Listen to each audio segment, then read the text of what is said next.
backs are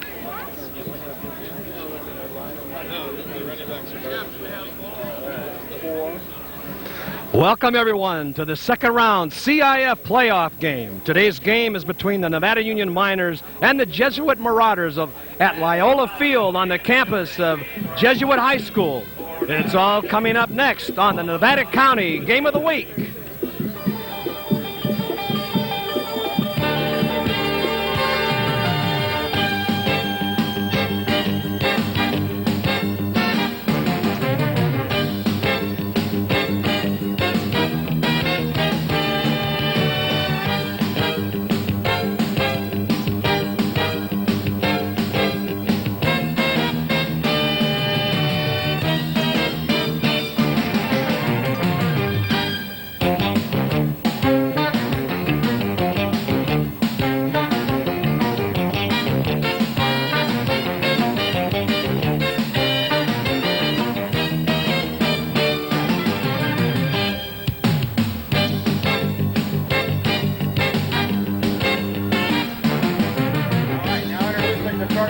Welcome, everyone, to the Nevada County Game of the Week.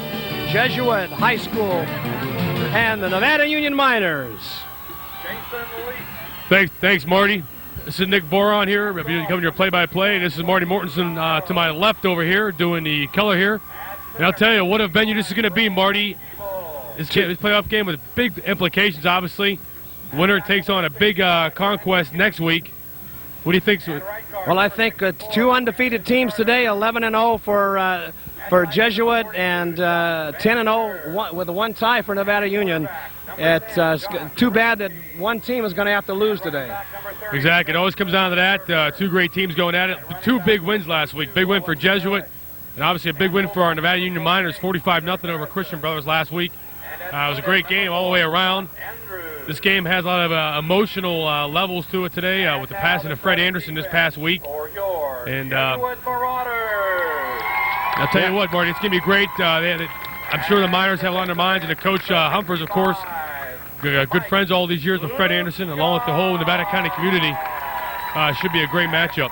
Yeah, I think we're in for a great game today. Battle of two undefeateds. Jesuit ranked number 2 in the NorCal region. And in the local Sacramento Bee poll, Jesuit is likewise rated number 1, with Nevada Union being number 3. So we're all set for just a great game today. You know, Marty, this offensive line, get into the keys of the game over here, I guess would bring that into effect. The offensive line always opened up those holes for the running backs. You know, the offensive line consisting of Ty Appleton, Jason Leach, Wayne Giles, Brandon Charters, Randy Gates, and Jumbo Elliott. That name got me there for a second. New York Jet defensive lineman. But, you know, they always seem to open these holes. Jefferson Heidelberger and, you know, the Brattons and all the guys that run that ball through the hole. I tell you, it's amazing. And Isla Harrison, excuse me. They open up great holes for the offense, and get elaborate on that, Marty. That does a lot for the Nevada Union offense. Yeah, I think that with Josh Renicky and the quarterbacking here, with all the deception that they're doing, the single wing handoff, I think we're going to be in for a very, very great afternoon this afternoon. We'll get ready for the national anthem right now, folks. Our national anthem. We would like to take a moment of silence for two individuals. First, for Nevada Union, Fred Anderson, who for 17 years was the voice of the Nevada Union Miners football program. And on the Jesuit side, for 22-year-old Kyle Billing, who was tragically struck down in a shooting last week. Both should be honored for their contributions to their community and will both be missed. Please, let's take a moment.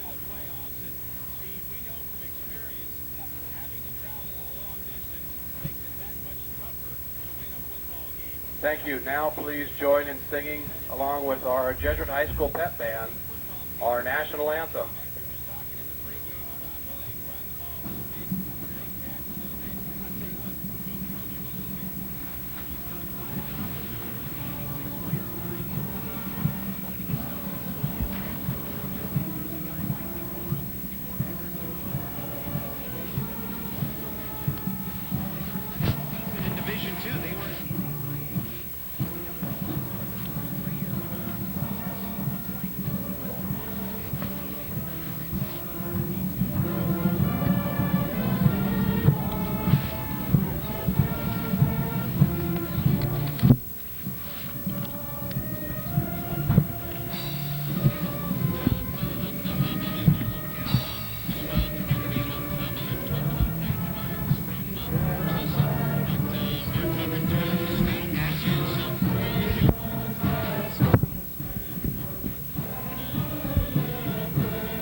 Well, there you have it, Marty, as we get ready for this second round playoff action here, CIF action here, Marty. I'll tell you what, it's going to be a great game. We need to get Josh Renicky, the offense up going here, because Jesuit does have a high-powered offense, as we all know. Yeah, they definitely are a in-your-face kind of team. They have a great quarterback in, I believe, Joe Elfman is the quarterback. Thank you very much from the stands. Is quite a quarterback. I came out and watched Jesuit play Kennedy on a Saturday afternoon, and this is a powerhouse team, no question about it. Well, you know what I'm impressed with is I caught on it to TV the other day as a running back. They have a pretty big running back there, and he's a pretty big commodity on the running back for Jesuit. And I believe it's Charles Bell, 5'10", 162. He plays a lot bigger than that. So when I say bigger, I mean, he seems like he's a lot taller when he's running through the hole. He's hard to bring down as he's chugging on the field. Yeah, once he breaks to the outside, there's not too many secondary backs that can catch up with him. He's got a lot of speed to the outside. Look for him to be a big playmaker today. So we're getting ready here for the kickoff. Gerald Siegel, Nick, number 1 is their kicker, and one of the highlights. One of the highlights of the game is trying to watch the kicker kick the ball into the end zone through the goalpost. Yeah, I'll tell you, these kickers, Marty, they do in all the high school games we've done this year, a lot of strong legs, and with that new rule, of course, the automatic touchback prevents the game to really take off in the beginning. As we get ready for kickoff here, the Miners get ready to kick off. And it'll be Justin Auld kicking off for the Miners. We'll be kicking deep to number 24, as we talked about before, Charles Bell. And there it is. Down to about the 15-yard line. Picked up by Charles Bell. He takes it up the middle. He's brought down at approximately the 25-yard line. So here we got it. All the butterflies are out. Second round of playoff action is here, folks. We're here live. Jesuit and NU Miners broadcasting the Nevada County Game of the Week. Yeah, Nick, the Nevada County won the toss, and they deferred to kick the ball off and to Jesuit. I think they want that ball in the second half. I think so. They think it's going to be a close game and a lot of scoring. Well, here we go. Hand off up to the left-hand side, off tackle, but stopped immediately, cold in his tracks, and tackled by number 29, Roland Harrison. Yeah, that was a handoff to their big back, 24. Charles Bell. Charles Bell, yep. That's correct. Trying to get off tackle, but you know what, Marty? They didn't get there. Stopped immediately. That was, once again, the Nevada Union defense swarming on that right side. Second down and about, actually a loss of 2 in the play. Second down and 12. Single back formation. Charles Bell in the backfield. Drop back pass, 3-step drop. Screen pass to the right.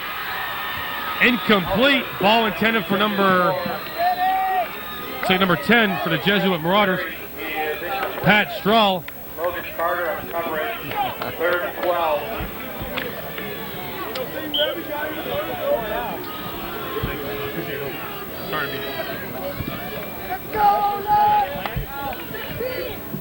So he brings up third down and 12 here.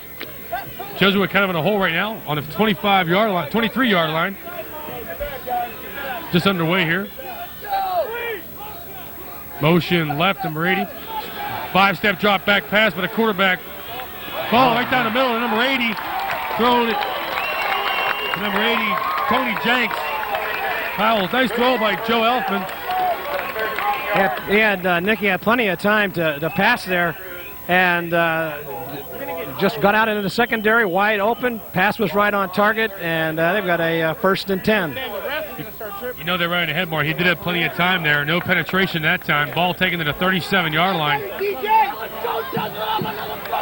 of Jesuit. Trip right formation, motion left. Single back in the backfield, Charles Bell. Handoff up the left-hand side to the 4-hole. Ball's taken to the outside. And he picks up about 5 yards of the play. Tackled by Jeff Ryman. No, Jeff Ryman was carried the ball for, Okay, correction on that, folks. A little bit carried away there. Jeff Ryman's a big back in the backfield 215 pounds, 6'1".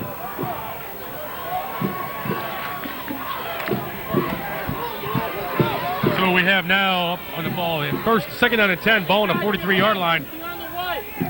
Motion left, Charles Bell in motion to the right side of the field. Screen pass to Bell. Immediately goes upfield, goes down the sideline. He could go all the way. Looks like he's begging for a touchdown. Charles Bell takes it all the way in for the score. After the screen pass, Marty. Just like I said, once he gets to the outside, he's gone. He's got speed. You know, if he does get to the outside, he does have the leg power and the momentum to get down the field, Marty. And I'm sure, you know, the Miners know they got to stop that. But that was a well-executed screen pass, Marty. Yeah, that pass was only about 3 yards forward, and he picked it up and with that speed to the outside, took it down the sideline for about 50. I think it was about 52 yards on that for a touchdown at Jesuit 6-0 right now with it coming up on the extra point. Yeah, 57-yard screen pass turned into a touchdown. Extra point is up, and it looks like it's good. Just barely through the uprights there. Almost went to the right. Jared Siegel with the extra point attempt.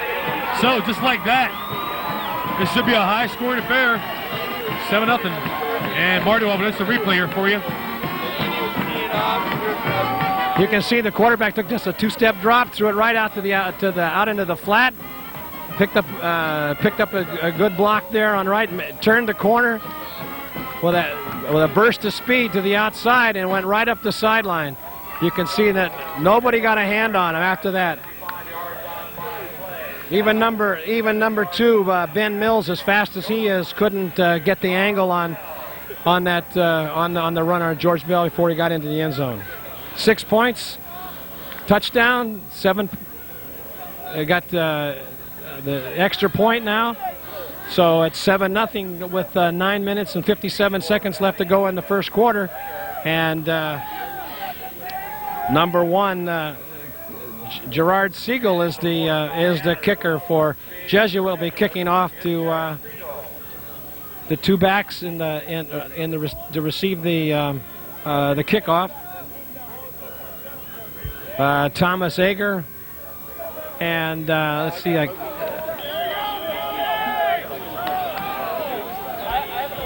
So once again, for the second time, the ball has fallen off the tee. There doesn't seem to be a wind blowing here today. He's just got it teed up at an angle to kick it. I've watched this young man kick, and he's got a leg on him. He's got a real good college leg, no question about it. He actually put it through the uprights, huh? Yeah, he does. And you can watch this. This is the big excitement for this crowd. They root for him to put the ball between the uprights. Well, we'll see what he does today now. Let's see what happens here with the kick to him. That is a short kick this time. So he's going to run it back. Oh, it's kicked over his head. He misjudged it. See, that wasn't a very good kick for him.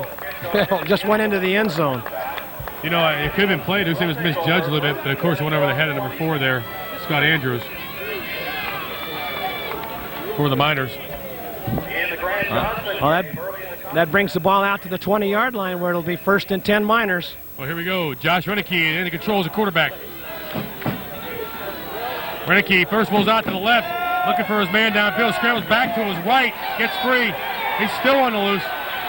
He's still loose. He breaks down the side of the field. Passes off by number 8. Great catch. All the way up to the 50-yard line. Josh Renicky, I'll tell you, he turned nothing into a lot right there, Marty. And I'll tell you, caught by number 8, Logan Carter. How do you explain that play? Except a lot of zigzagging, but he got a little heavy rush. He had pressure from all sides. He broke away from 2 or 3 tacklers and just dumped it off, and the big yardage up.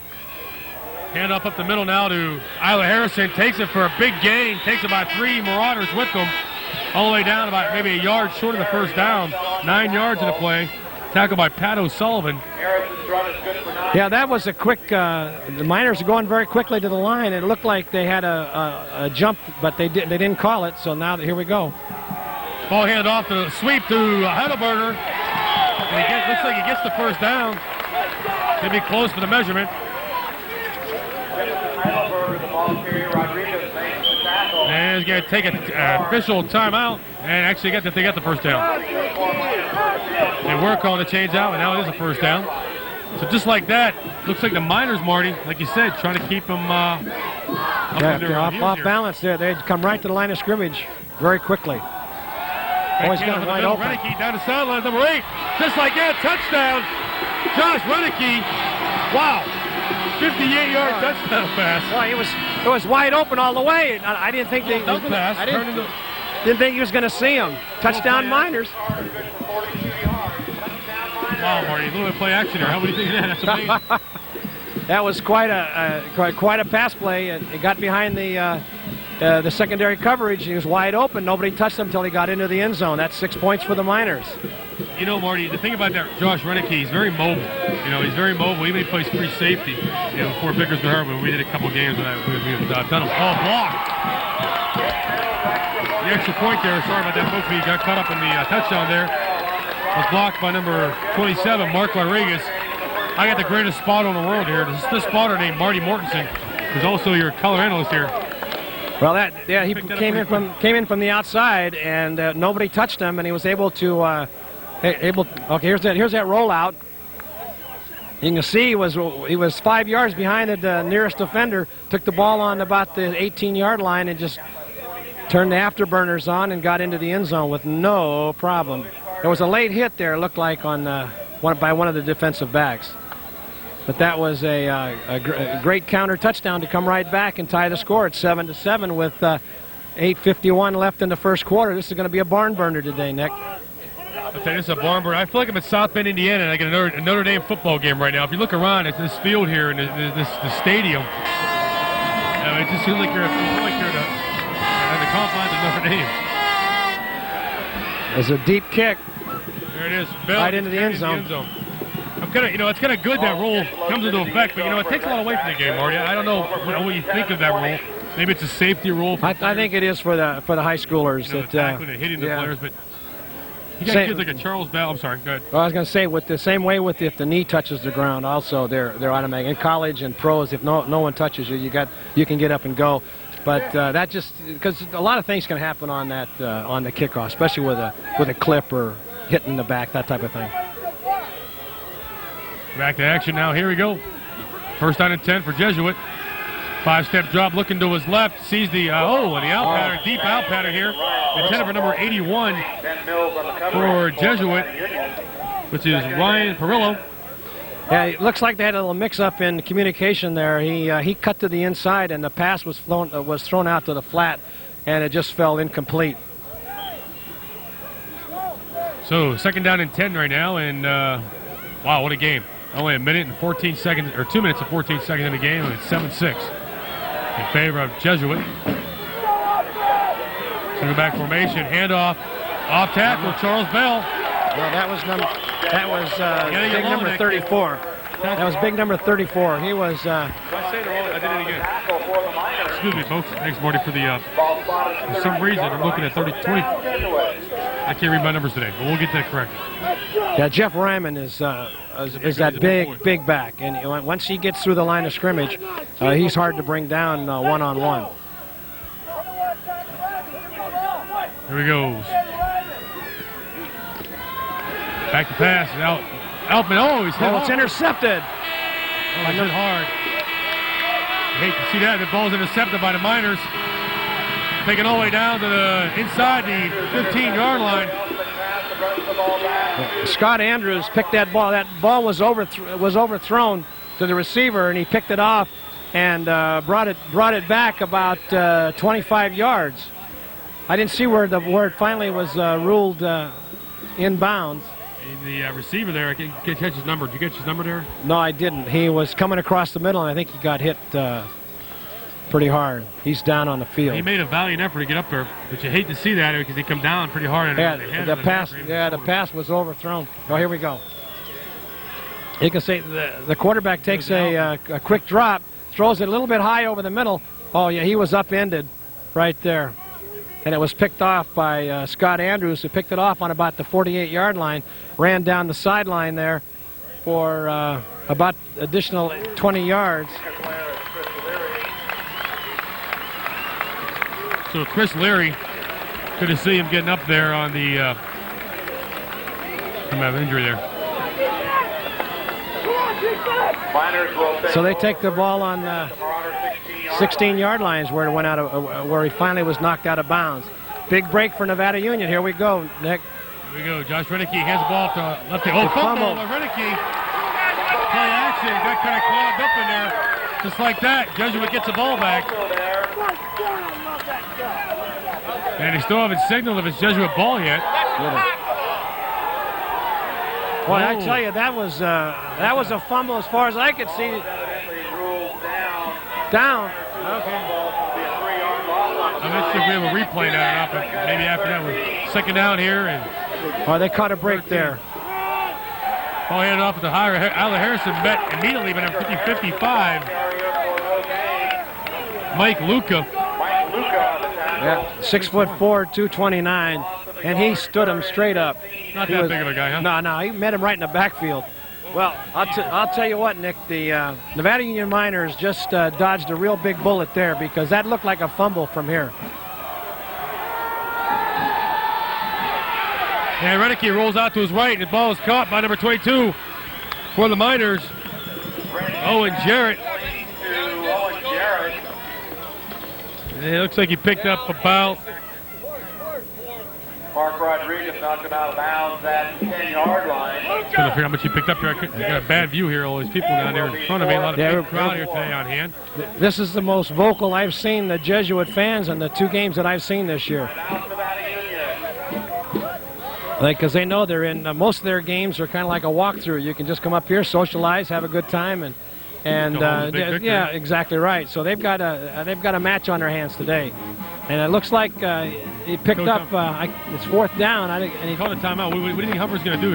You would think he'd kick a field goal to get the points back, but they're going to have to defend against that number 27 who came in and blocked that previous extra point. So maybe that's what they're discussing right now. But I think 5 yards to go on 5 yards to go for the first down. They may be kicking a field goal here.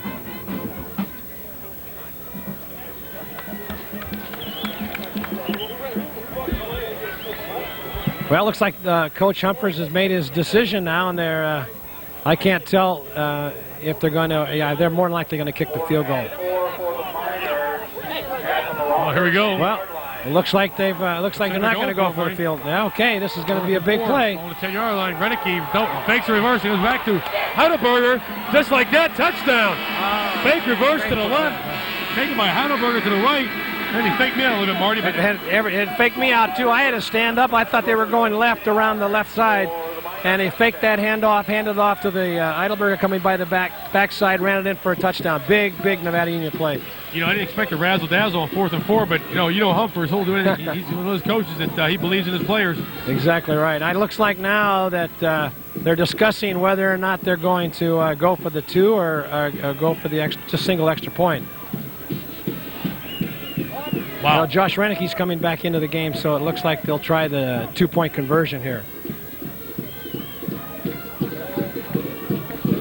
Yep, going up for the 2-point conversion, Nick. Here we go. Renicky going for 2 points here. Bratton in motion. Renicky rolls out right, and he gets in the end zone. Yes, he does. No, well, yes, he does. He did get in. Still got a signal yet. And there it is. He got it. So to make up for that block extra point, I'll tell you what, Marty, the Miners did the best thing they could do there to get that back. Now it's 14-7 in favor of the Miners. Yeah, he rolled out to the right, and the defense rolled to the right with him, and he cut to the inside. Here's the replay on the touchdown. You can see the handoff over the right side on the reverse, and right up the sideline, and no Marauders in position to make a tackle, and he goes on in for this 12 yards for the touchdown. So that brings the score now to Nevada Union 14 and Jesuit 7. This is going to be a real high-scoring game, I think. Even with these two great defenses, there's still the offense has got so much potential for scoring. I'd say a combination will have over 100 points scored today in this game today, probably between both teams. I wouldn't be surprised, Nick.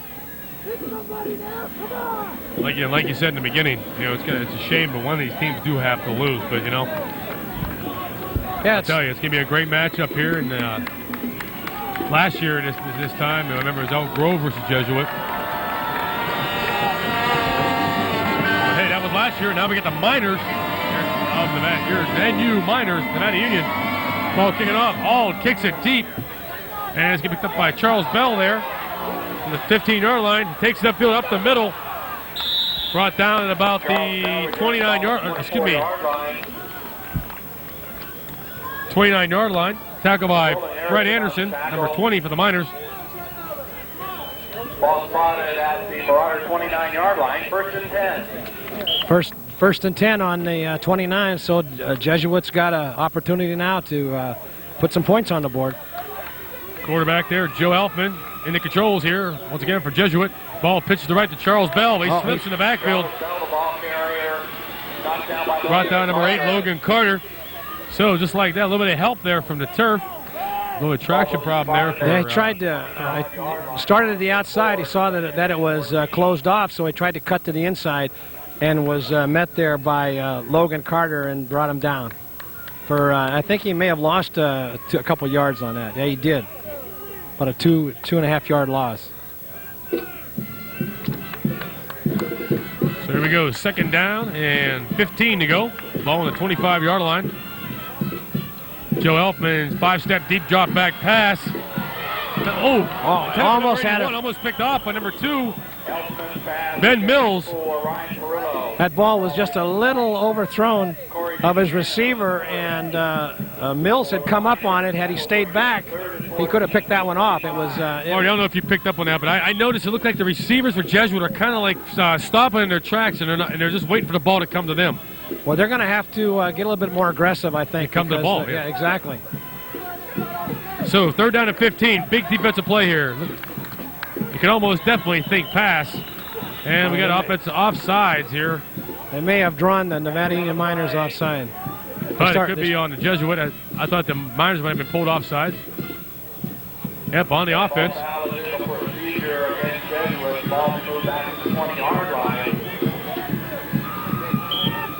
Third and 19.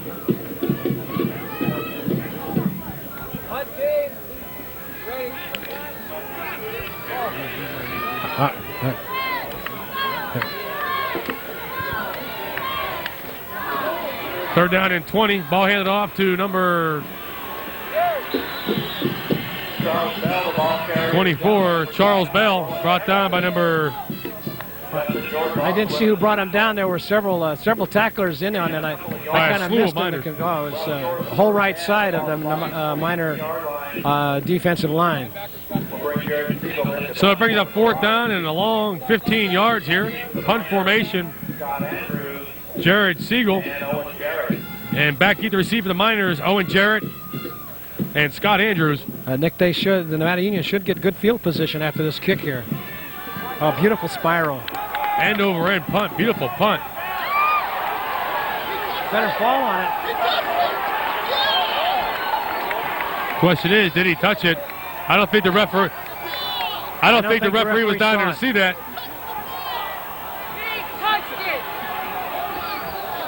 Neither referee saw that. I'll tell you what. Hey, Marty, in games like this or in any game, I hate to see I dislike to see the officiating be so kind of lackadaisical. Would have to see that again to see if that was touched or not. I'm surprised they missed that. First down and 10, Renicky. Ball hand off to the right side to Ilo Harrison. Kicks up about 4 in a play. Second down and about 7. Tackle by number 82, Eric Price. So with your NU Miners 14-7 here over Jesuit. Hurry up offense every play out of the huddle here. Renicky at the controls. Hand off number 22, Owen Jarrett. Owen Jarrett takes it to the left side. And he's still on his feet for a gain of about 5 in a play. We'll make it third down and about 3. Tackle by number 55, Mike Luca. Yeah, for the fella his size, he cut the line, went up the line of scrimmage, and was able to make that tackle. So third down about 4 now. Renicky rolled out to his right. Gets a little bit of heat underneath. Look, it's been picked off. Oh no, it fumble. Oh, I incomplete. think they ruled incomplete. The ball was intercepted by number 27 here, Mark Rodriguez, and the ball was never That was 6 controlled points. by That was Rodriguez. 6 points all the way if you had caught that ball. Once again, the Nevada Union Miners caught a break on that one. That was a touchdown. No, it's an incomplete pass. 4th down now, and the Miners are in to kick. Jason August, Charles Felty for the Marauders.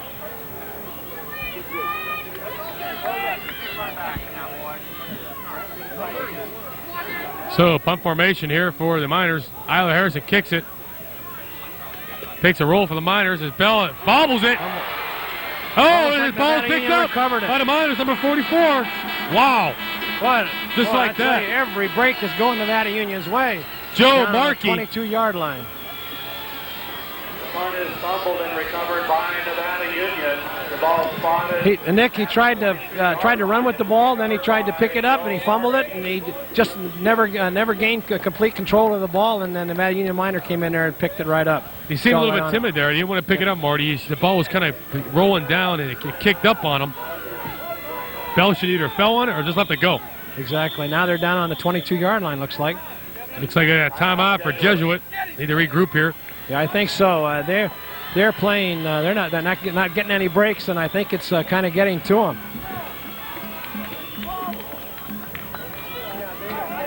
It's a replay here for you, Marty, and you can see it was a low kick. It was a kick that could have been run back, and that was Charles. As you can see, he picks the ball, starts to pick the ball up. Can't get complete control of it. It's kind of indecisive of what he wanted to do. And you see that kind of just does not know what to do with it. He finally hits him in the chest. He bobbles it a little bit, goes to pick it up. He's also looking at the oncoming defenders, and still doesn't have control over it. Drops it again, and now the Nevada Union comes in and hits him at the same time. The ball's laying loose on the ground, and now it's picked off and recovered by Nevada Union. here's the offense now. Renicky in. Ball's handed off to fake handoff to Heidelberg up the middle. Isla Harrison picks up about 3 on the play. I'll make that a good 5 yards.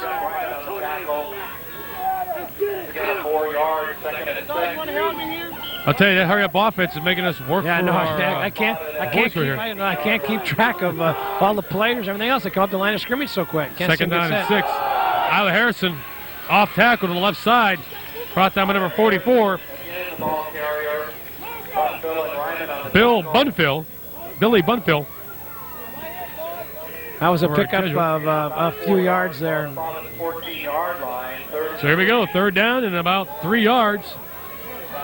Well, they've got the ball in the middle of the field if they have to kick a field goal. Ball on the 14-yard line, Marty. See what we can do here. Motion left. Ball hand off, fake to Harrison. Ball's pitched out and an option to number 22, Owen Jarrett. He gets a 1st down and a little bit more. Takes the ball inside the 10-yard line, Marty. Yeah, I don't. Tackle by number 34. They may have to measure. I don't know if he got. He was very, very close to the 1st down. He is about a foot short. Okay, well, I made a presumption on that, and from this vantage point, it seemed like he had the 1st down. So once again, Coach Humper is going to go for it here. 4th down and inches. Is it 8 inches, Marty? What do you think? Well, it looks like about a foot or so. It's very close to that marker. Yeah, it's about a foot. Looks like Humpers has called his 2nd timeout. Only has 1 left now in the 1st half. It's only the 1st quarter. Seemed like this, the 3 minutes and 32 seconds left in the go in the 1st quarter. There's been an awful lot of action here, Nick. Heck of a lot of action. I'll tell you, I'm anxious to see here if what Humper's going to have up his sleeve here now. He only needs a yard.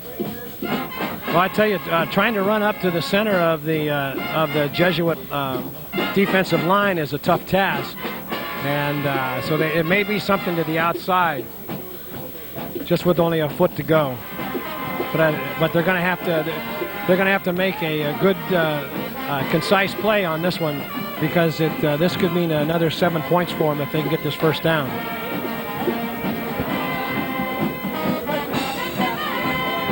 So with 3 minutes and 32 seconds left in the first quarter, it's your Miners of Nevada Union 14, Jesuit 7.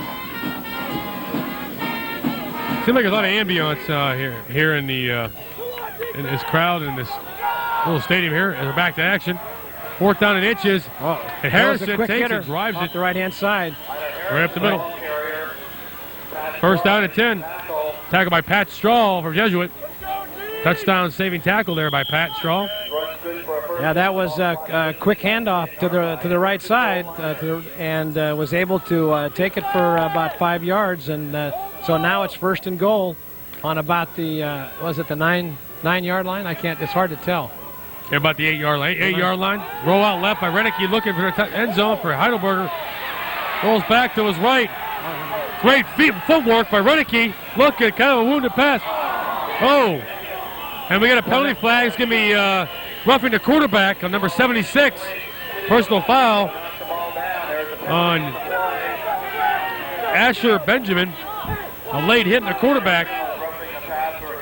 I'll tell you, Marty, Josh Renicky, not trying to compare him, but he kind of runs that pocket pretty well, like a Cordell Stewart and also a Steve McNair of Tennessee. I don't know if you watch any of the pro games, but he does. The footwork, he's not afraid to run the ball around. And he, when he saw there was nothing over to the left side, he turned completely around, picked up a good block, and was able to get the ball out. But it was a very dangerous pass because he threw it into about 4 defenders.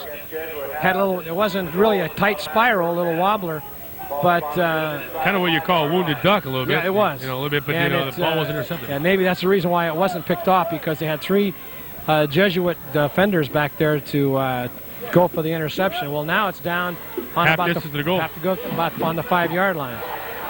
1st and goal. Jefferson Heidelberger walks it. Oh, he walks right in the end zone, just like that.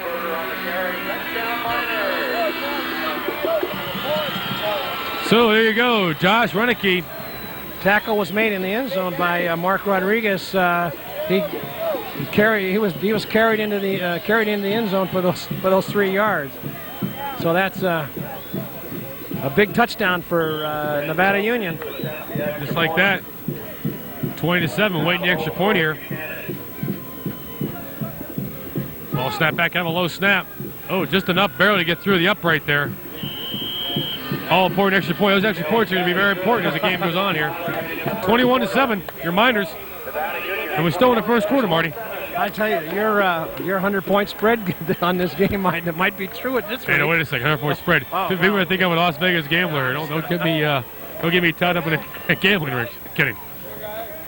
No, you're right. 100 points total. To make the score 12-7.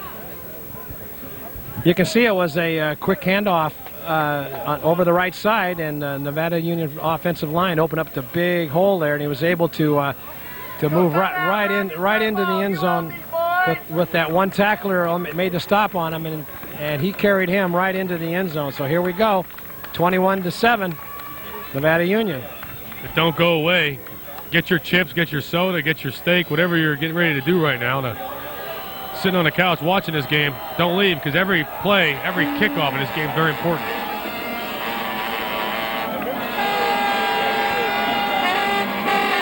There we go. Ball's kicked deep into the end zone, looks like. Yep, he has 1 foot in the end zone, so that means automatic touchback. That's going to take a big big strike out of the Jesuit strike force here, Nick, when they can keep him in the end zone without giving him a chance to run the ball back. He's a dangerous threat whenever he gets his hands on the ball. More, I'm surprised that they're passing a lot. They're not really handing the ball off a lot to Jeff Ryman, that big running back they got, and also not using him as much as I thought they would, and also Charles Bell. Well, Charles is back in the backfield. Once again, pass and looking deep here, a deep out. Thrown underneath. Just pass to Charles Bell on a 5-yard out. Tackled hard by 2 defenders for the Miners. Headed up by Spencer Havner. Yeah, that was just a quick out to the left flat, and only picked up just a couple yards on that.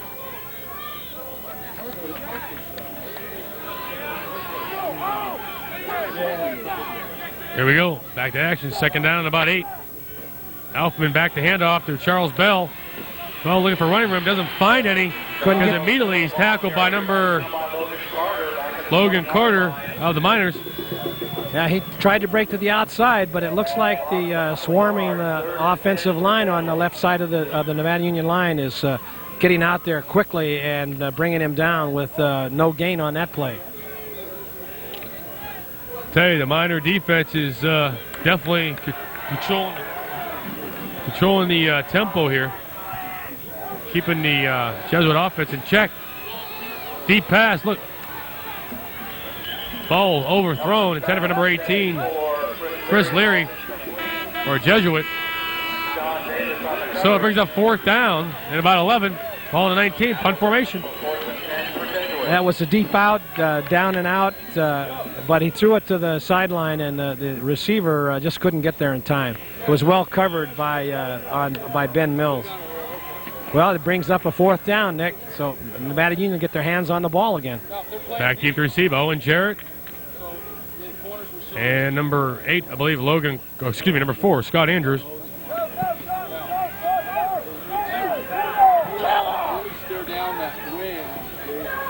There you go, and he picks up, Scott Andrews picks this one up. Takes the left side of the field, picks up about 14 yards in return down to about the 44-yard line. Tackled by Mike Luca, number 55. Mike Luca seems to be all over the field today, folks. Doing his job in every which way, special teams, and also on his natural position of offensive line and defensive line. Nevada Union's got good field position here, 1st and 10 on their own 43-yard line. So just like that, they're up in the line already. Hand off to Heidelberger, goes right. Great blocking by Harrison, lead blocking. But this time, Jesuit says no, tackle number 34, Jeff Ryman. They saw that play developing, but Heidelberger didn't turn upfield enough time. Looks like it was an offensive holding. That'll take him back 10 yards. Take about 15 yards now, make a first down and about 25 yards. That play just couldn't get developed to the outside, and it was brought down for just a short loss. Holding against Nevada Union, a 10-yard penalty will move the ball back to the 33-yard line.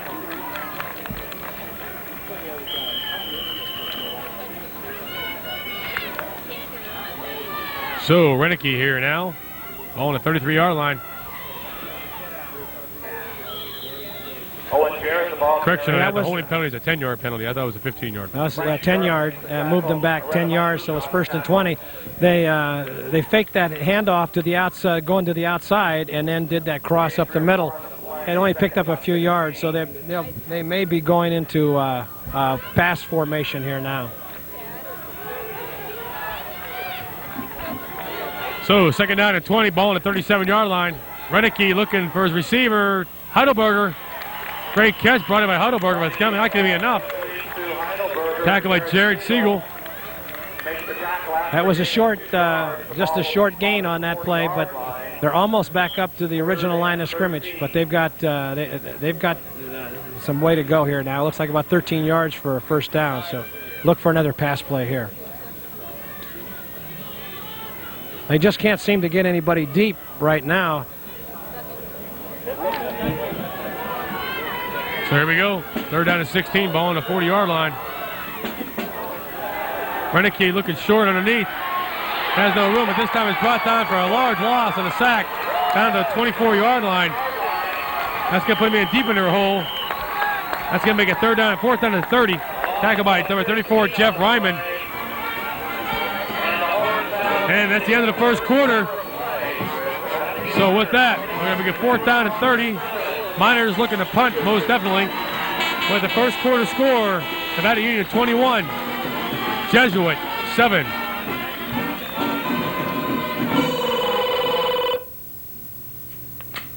Domestic Violence and Sexual Assault Coalition, how can I help you? If you or someone you know has been a victim of sexual assault, no matter when the assault occurred, the Domestic Violence and Sexual Assault Coalition is available 24 hours a day with trained crisis counselors to answer any questions and offer confidential support. If there's anything else we can do, please call. So back here to round number 2 is CIF. Round 2 action. Well, just so you folks know, it's 21-7 now. 4th down and about 30 for the Miners. And I'll tell you, we just got a report here. Attendance max crowd here on hand, 4,500 plus on. I've never seen such a big crowd before. Yeah, they got at least not my part of California. Standing room only on both sides of the field, and looks like on this punt the Jesuit Marauders will be getting a good field position. They better be watching Bell here very carefully. Oh, it's almost blocked. Ball taken by number 20 for Jesuit, being tracked down immediately by number 12.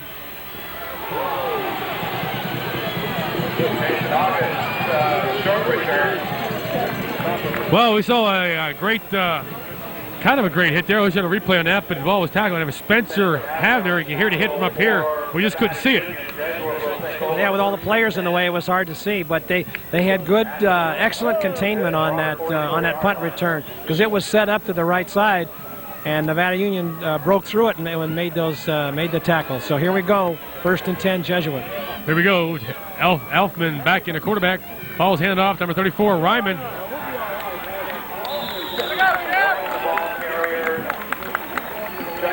Jeff Ryman picks up about 6 yards in the play. Tackled by number 29, Roland Harrison.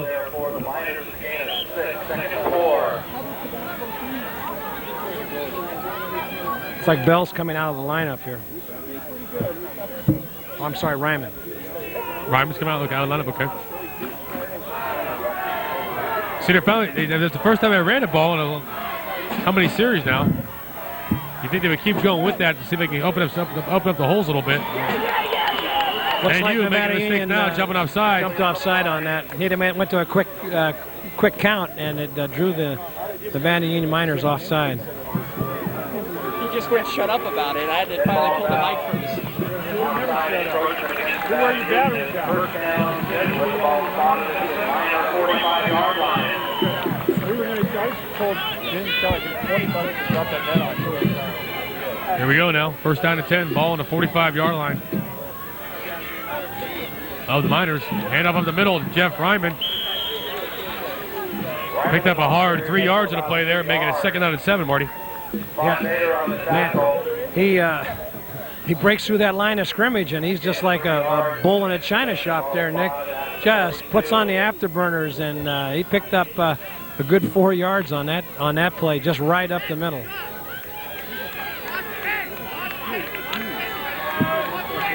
Hard-fought game here in the trenches. Even though it's 21-7, this game's far from over, Marty. Yeah, absolutely right there, Nick. It's Jesuit's so explosive. Elfman back to pass, looking, almost picked off by number 42 for the Miners. Josh Van Meter. Yeah. They had the receiver in the secondary. Looked like he was open, but the pass was just a little underthrown, and Josh Van Meter came over and almost picked that ball off. Kind of a name I haven't heard much. Well, I'm sure we'll hear his name a lot more as the game goes on here. One of their big players there, Josh Van Meter. It's 3rd down, about 8 now. Looking deep down the middle. Ball's thrown right in the hands, number 2. And his knee touched the ground, but it's an interception. He did. Picked up by Ben Mills. The defensive back for the Miners, Marty. I'll tell you what. Where was that ball going, Marty? Well, it was thrown low and to the outside, but I did not see any Jesuit receiver in the area. I don't know what happened on that play call, but there was no. I think the quarterback expected the receiver to be there, and he wasn't there, and it was picked off. So it's 1st and 10, Nevada Union. Here we go. Reneke's in now, and he hands the ball off to the left side. Looks like there's a flag in the play. Ball's handed off to Eiler Harrison. Looks like there might be a face mask on the play here. No, it's holding against Nevada Union. I saw a hand go through the helmet there of one of the lead backs coming through the hole. So that'll take it back. That'll take it back 10 yards. NU's got to be careful here now. Even they have a 2-touchdown lead. They're making some mistakes now with some penalties and. Yeah, this was the same slow it thing down a they little did bit. against Del Campo. They'd get in good position, and the penalties would hurt them. There we go. Back. Renicky hands off the ball to off tackle. The right side is Jefferson Heidelberger. Excuse me. Heidelberger picks up about almost 9 on the play to get back the penalty yards. Actually, about 10 on the play. Yes, got back that yardage that was lost by the penalty, so it's second and about 11 yards to go.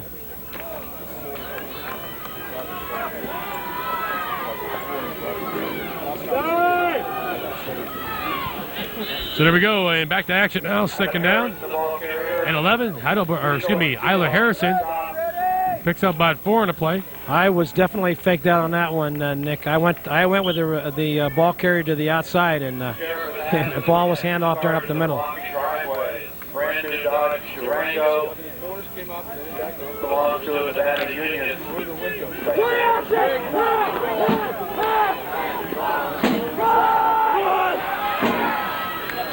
Heidelberger takes it to the right side. Yeah, I think he's a little bit short of the first down. That'll bring up fourth down. BMW in the driveway, license number F42C676. So there we go, punt formation. Miners not taking any chances here with 8 minutes and 30 seconds and counting in the first half.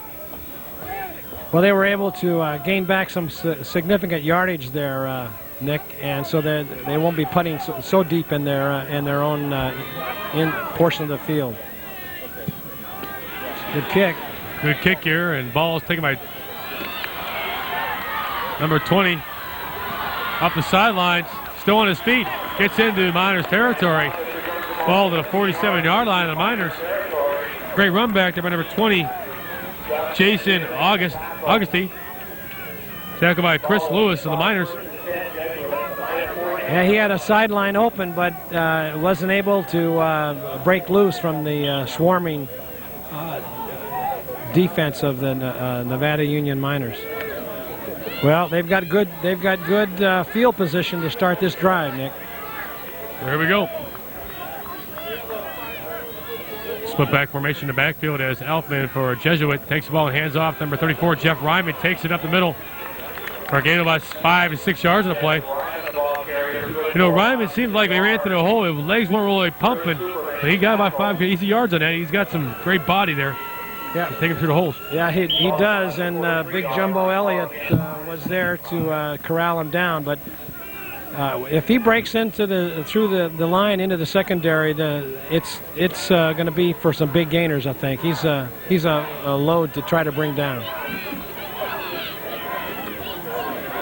Ball hand up the middle to number outside. I'm sorry, Jeff Ryman, touchdown. Just like that, Ryman take a ball to the left side off tackle, breaks loose. And once he gets loose, he turns on his afterburners, Marty, he got in the end zone. 45-yard touchdown run. Just like I said previously before the play when the ball was snapped, once he can break through the line of scrimmage into the secondary, he's a load, and they just can't bring him down. There were about 4 tacklers tried to bring him down. They couldn't do it. Jared Siegel in now for the extra point. Make it a 21-14 ball game. Ball snap back. It's up and it's good. Just like that. Splits the uprights. 21-14. Your Miners kind of making a few mistakes on the last couple offensive series. Jesuit finally capitalizes on it. Now here's the play. The end zone. On the instant replay, it was a quick handoff right through the left side of the line. And once he broke to the outside, he had nobody there. He broke through a couple missed tackles and broke to the outside. And once he did that, just couldn't catch up with him, and he went all the way into the end zone for a touchdown for Jesuit. That brings the score to 21-14. It's a big play. I'll tell you, Marty, it's going to be interesting to see now if they can, when Nevada Union gets the ball back, if they can correct themselves and get back to the momentum they had in the first quarter, putting up those 21 points on the board.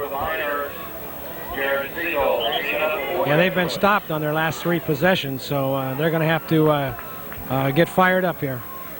So back deep to receive number 12, Thomas Egger. And number 4, Scott Andrews.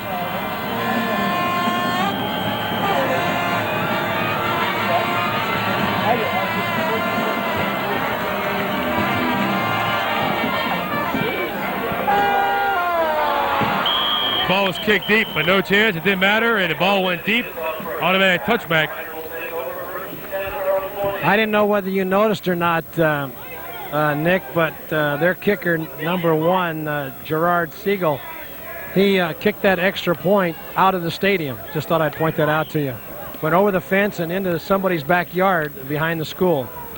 That's what kind of leg this kid has.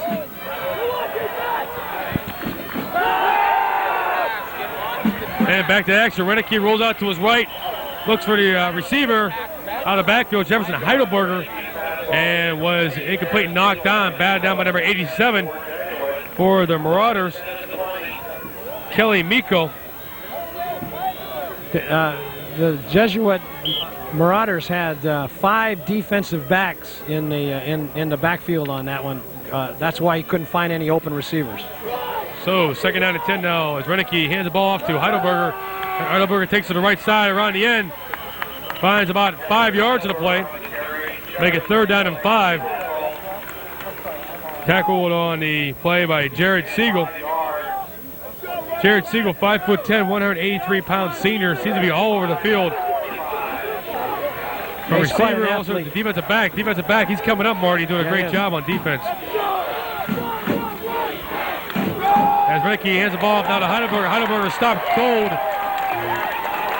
like a bag of frozen peas in the freezer. Followed by Kelly Miko.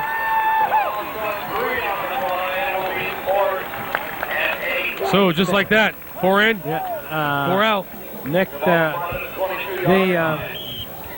Marauders had 11 men on the line of scrimmage, so there was no way that running play was going to go anywhere on that third and short yardage. So back to kick now is Tyler Harrison. Back deep to receive is number 20, August, and ball takes a Jesuit bounce down to the 44-yard line. That ball hit the 50 and rolled back, bounced back about 8 yards. It did. It was not a very good kick to begin with, and it took a bad bounce for Nevada Union and bounced all the way back about 10 yards. So once again, Jesuits got good field position to start this drive. 1st and 10 on the Nevada Union 44-yard line with 6 minutes and 4 seconds left to go in the half. As Elfman gets the ball back and hands off to number 34, Jeff Ryman. He takes the ball to the right side, finds a hole around the end. Tackle by number 4, Scott Andrews for the Miners. Good containment there on the Miners defense, but he was able to pick up 6 yards on the play. Okay, that Ryman's a big boy, and he's averaging about 5 or 6 yards per carry today for the Marauders.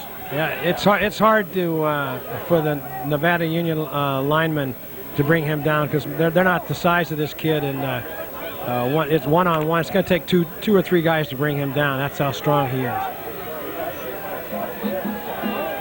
So second down and 6 now as Elfman in the controls of the quarterback looks for a screen pass. Number 1, Jared Siegel takes it upfield. Similar play that the Miners run there, but a 15-yard gain for Jared Siegel. Great pass from Elfman. Kind of similar to what the Miners do with Jefferson Heidelberger.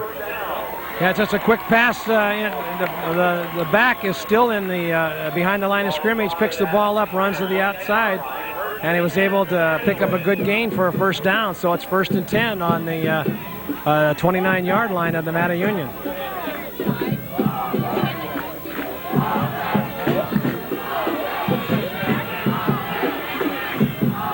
There we go as Elfman pitches back. Number 24, Charles Bell, gets around the side, breaks free, push out of bounds by number 42, Josh Van Meter and Scott Andrews.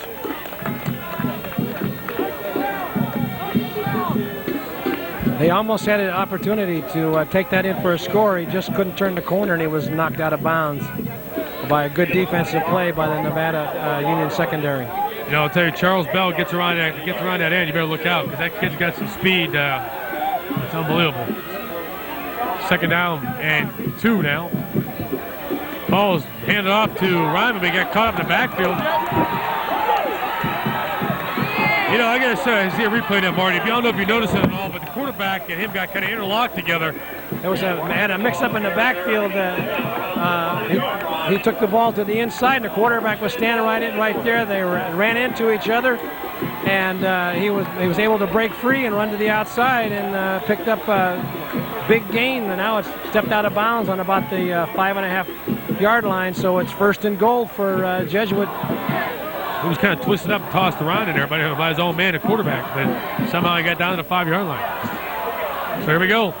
First down, a goal to go. But they tied up here at C. Elfman hands the ball off tackle to Ryman. Down about the 3-yard line, 2 yards, and the play is going to make a second down and goal, all on the 2-yard line.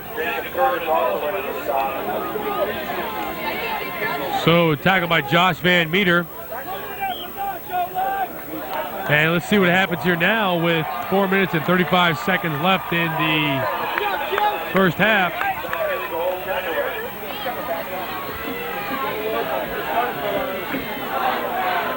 Ball's pitched out to Charles Bell on the left side. Takes it in for a touchdown. And boom, bada bing, it's the tie ball game. Well, we got to go for extra point here. Charles Bell showing what he does best. Gets around the end and turns up that speed. That was a pitch out to the left side, and he took the pitch out, cut to the inside, and nobody laid a hand on him. He waltzed right into the end zone. So another 6 points for Jesuit. I'll tell you, it's one of those things where you have, the Miners dominated the first quarter, and now the Jesuit dominating the second quarter. So the all-important extra point right here. All-important extra point attempt here for a Jesuit. This will probably end up in the backyard again, too, I think. This kid has a leg.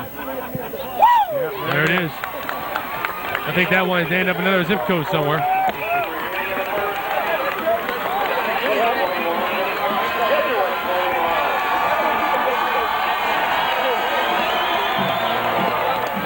You can see that the quarterback just did a quick pitch to Bell over the left side. He started to take it all the way to the outside. The defender committed to the outside, then he just cut back into the inside, untouched, right into the end zone. 6 points, Jesuit High School. 14-14 with 4 minutes and 19 seconds left to go in the first half. It's a very exciting game. I almost wish, Marty, we could see a kickoff return here to see what would happen in a big game like this, Yeah, the thing is, both kickers have got such strong legs that they kick the ball into the end zone every time. I would suspect this ball would go in the end zone also.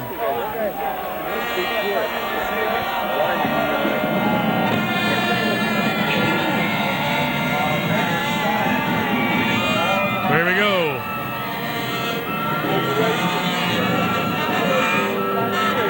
Number 12 back receive for the Miners. And number 4, Scott Andrews along with Thomas Ager. Scott Andrews picks up, run the ball really slow there. Marty, he didn't want to run the ball. I know, he looked like he was trying to look for an opening, but he needed to take it and just run it upfield. And he was waiting for his blockers, and they were being mowed down by the oncoming charging Jesuit line tacklers there. And so it was, he just kind of waited too long and didn't make a decision big enough. So that's they're in deep trouble here now on the 15-yard line. Oh, met him right at the line of scrimmage. Wow. Wow, they didn't get a chance to get the play off. I was going to tell you what happened here, but the ball was handed off, met right away at the line of scrimmage. I thought it was Wyman, but I couldn't tell who that was. Hey, the Chuck brings up a good point here, Marty. I'm going to take it from our general and chief in command, Gilbert Dominguez, the third. He just called him. They're kind of being conservative here right now. Yeah, well, they're just not putting the ball up in the air, and that allows. Renicky rolls to his right, finds a large opening on the right side. Takes it all the way down. He stayed his feet all the way until he's pushed out of bounds. About a 14-yard gain. Well, that'll shake up the defense a little bit. They've been bringing up for these runs. They've been bringing up 5 and 6 defensive backs up onto the line of scrimmage, and so that makes it harder to run. So if they can do some rollouts and some passing, they'll have a lot more success, I believe. Oh, quick opening. There we go. Owen Jarrett. About a 12-yard gain, tackled by Kelly Miko. Good hard run there by Owen Jarrett of the Miners. Boy, that was a real quick handoff on that. 10 yards on that one for a first down, and that faked everybody out. That play hit so quick into the hole. There we go. Back to action. First down and 10. Ball on the 37-yard line. Hand up the middle quickly. Number 48, Isla Harrison, picks up about 7 yards on the play. Correction, about 6 on the play. Make it second down and 4. Tackled by Mike Luca. Ball on the 43-yard line of Jesuit. Timeout on the field. And it's officials' timeout. I think they don't have enough time to catch their breath, so they're trying to slow the game down here, it seems like, Marty. Yeah, Nevada Union is in their quick offensive mode there, and they're not giving the Marauders a chance to get set. And they come up to the line of scrimmage, quick snap count, and they're right through the front line of the defense and picking up some big yardage. So here we go again. I didn't know those black and white stripes needed to do that, though. Renicky looking on the option. Gets the ball off to Heidelberger, takes it upfield into Jesuit territory, the 46-yard line. Great execution on that option play to tackle by Kelly Miko, Jesuit. And I'll tell you, great execution there, Marty. Yeah, that was the quarterback option. Yeah, he held that ball as long as he could on that, and then he pitched it to the trailing back and was able to pick up an additional 8 yards. So big play for Nevada Union. Renicky back in action now. Hand the ball to Isla Harrison. Takes it still on his feet. Chugs his way down. Takes that Dodge Ram truck and boom. Look at that. Billy Bunfill. Great running by Harrison. About a 15-yard gain, Marty. Yep, he took that handoff and quick opener again. They're just going very quickly. Now another timeout's been called of some sort. Timeout Jesuit, chance to regroup here.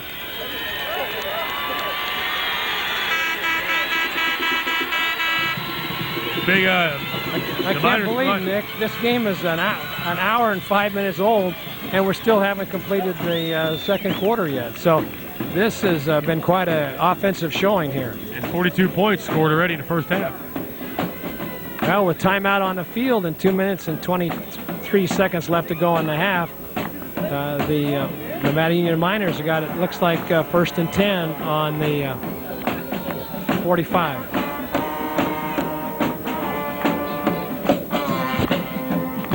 Come up at halftime, folks. We're going to have a special presentation for you. As you know, this game is being dedicated to Fred Anderson, a longtime voice, the PA announcer. And, I'm sorry, correction, not PA announcer. KNCO radio announcer.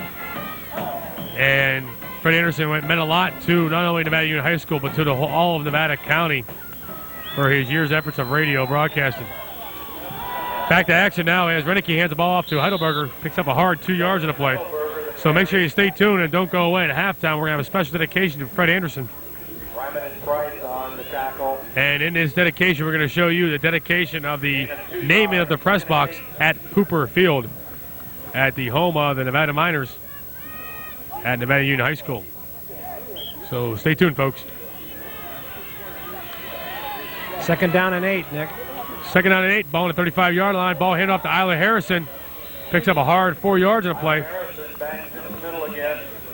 Well, Humpers, you know, he knows better than us. He's being a little bit conservative right now, but I don't think he wants to make any mistakes and get a chance for Jesuit to score. Obviously, I think that he wants to score here before the half's over with. As a minute 30, and we continue to tick down here. And a great tackle play by Mike Luca there for Jesuit. Now you don't want to leave too much time on the clock in case you do score, to give them a chance to take the lead and the momentum in at halftime. Harrison, the ball carrier. The play is blown dead. It may be a delay of game. They took an awful lot of time on that. No, illegal procedure on the back line. Illegal procedure on the Miners. So we're all knotted up here at 21 here at your second round of the CIF action here. High school football here, Nevada County Game of the Week. You can catch the Touchdown Productions Game of the Week every week on FCAT and AT&T Wireless.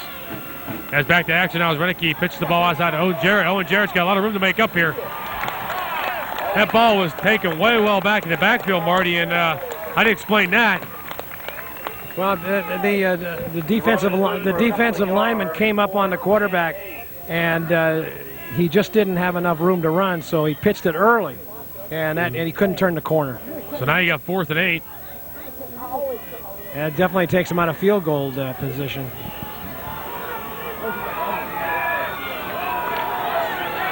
They're going to go for it. Here we go, 4th down and 8, clock ticking. This ball ought to be in 30 the end zone. seconds. Renicky's looking right. He's looking to pass. He has open receiver. Touchdown! Oh my goodness! And just like that, great play, Marty. You should have rolled out now to the right-hand side. And Renicky, what he did now, Marty, was a great play. At first, he didn't see the receiver. Then he did locate the receiver, Scott Andrews. Got behind the defensive back of Jesuit to score a touchdown. If we have a replay on that, I'll tell you, it was amazing how he was able to get that ball in between the defensive backs. Yeah, that was he rolled out to the right, and he was able to, there's the extra point for taking up to 28 to 21. But you were right, Nick, that he rolled out to the outside. I thought they were just going to try to run the clock out with 37 seconds left to go, and he was able to get behind the defender and wide open, ran it in the final 8 yards for a touchdown. That sure silenced the crowd here on the Jesuit side of the field. You know, Renicky's shown a lot of composure back there since he's taken over for Sean Vickers, who broke his collarbone. I'll tell you, he seems a little bit erratic at times in there, but then you take that word erratic out of the vocabulary here, and he gets very much control. So he does very well with throwing the ball and keeping his composure and getting the ball in the end zone. That's twice now today that he's done that. Yeah, it was that was unbelievable how he did keep his composure and cut to the outside and look for his receiver to break into the open, and the pass was right on the money, and he took it in for a Nevada Union score. You know, Josh Renicky, he's only a junior, so you know he's going to be back next year. I was so excited I couldn't see who caught the ball. Who caught that touchdown? It was Scott Andrews. Scott Andrews made the touchdown catch. Oh yeah, 34-yard touchdown. And as you see, back to action, number 44 for Jesuit. Now you got to stop him here, else you can't afford to give him a touchdown now. So that will stop the clock with 13 seconds, and the tackle is made by Bobby Davis of the Miners. Great run back there by number 44, Billy Bunfield. So 13 seconds, 28 to 21. The Nevada Union Miners on top here, the Jesuit Marauders. But folks, this game is far from over. Jesuit, high-powered offense of Elfman, and also running backs Charles Bell and Jeff Ryman. Store for a big evening here. Elfman looking deep. One last play before the half's over. Ball's knocked out. A great defensive play by Ben Mills. If Ben Mills didn't get there, Marty, Chris Leary would have been in the end zone. Yeah, he was wide open, cutting across the entire length of the field, and the ball was right on the money, except it was just a little underthrown, and Mills was able to come in and knock that away. Now we're going to see what happens here. 5 seconds left. I think Jesuit obviously will probably go for the end zone here. Yeah, this will have to go to the end zone. The quarterback's got a great arm on him.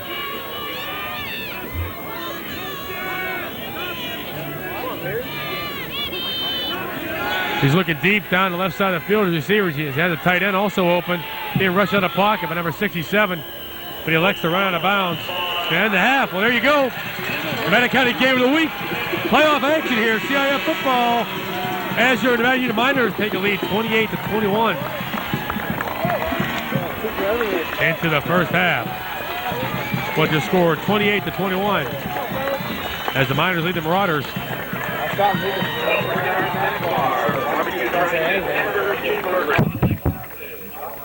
There we go.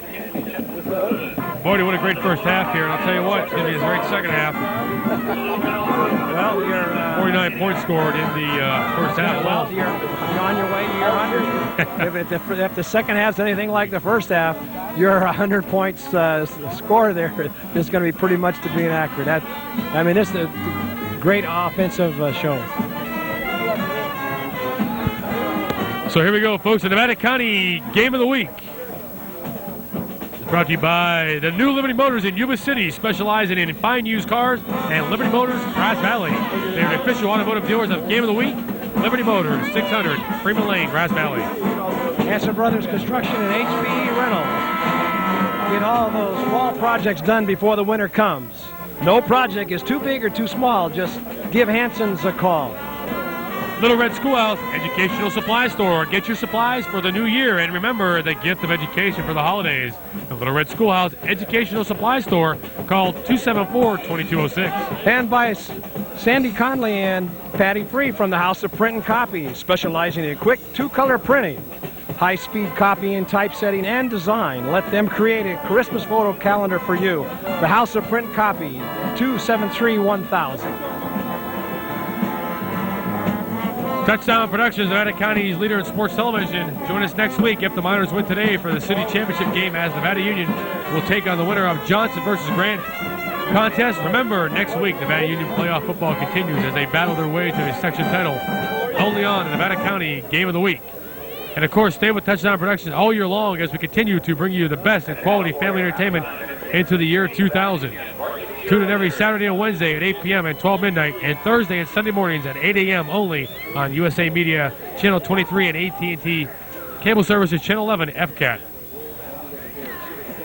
The Nevada County Game of the Week is also brought to you by A to Z Supply, your local Ace Hardware store. You do have a choice for hardware in Grass Valley. Customer service is their most important asset. A to Z Supply, 133396 Ridge Road, Grass Valley. Call 273-6608. And our newest sponsor on the Game of the Week, Arches Automotive Service. Service for residents for 59 years and an official smog certificate station. Arches Automotive Service at 273-4540. And by Combi Trophy and Awards, the leader in school awards and plaques and trophies. Let Steve Dickey and his talented staff design a special award for you. Combi Trophy and Awards upstairs in the Combi Plaza. Call 268-8350. And by Inter-County Title Company of Nevada County, serving our community since 1891 with property records dating back to 1850.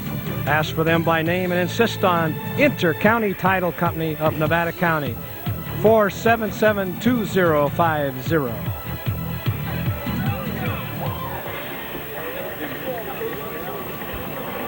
And coming up next after the cheerleaders of the Miners will be a dedication to Fred Anderson. As 2 weeks ago we dedicated the Nevada Union High School dedicated to press box naming of Fred Anderson, who we all know passed away this past week. And here's a dedication of Fred Anderson, folks, of the press box at Nevada Union High School at Hooper Field. Those are familiar words. We're going to take a couple minutes here to honor, appreciate, and above all, thank Fred Anderson for 17 years of being the boys and our friend, voice of the Nevada Union Miners.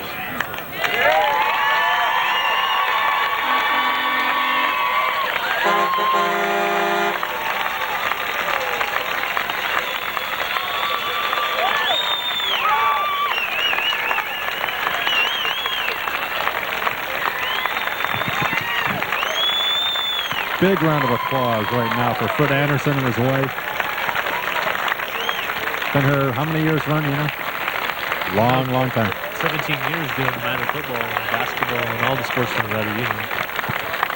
Really a very well liked and very well respected. Lovely wife, Melinda, his daughters Tracy, Kelly, and Michelle. And I think his wife Melinda, 3 daughters being introduced right now.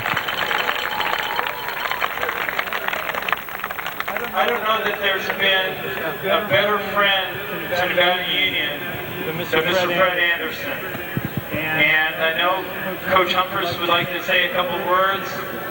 And Dr. Sam Andenstead would like to say a few words.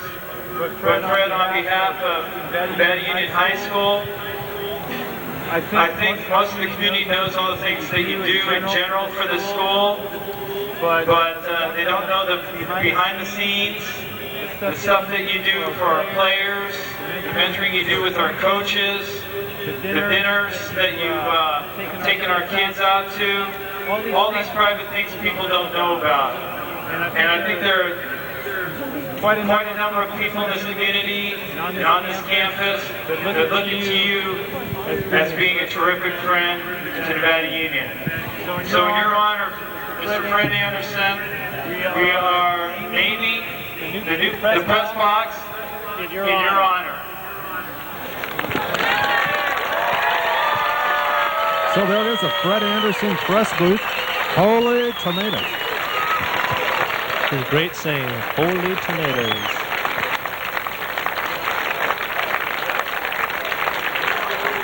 The voice of Nevada Union.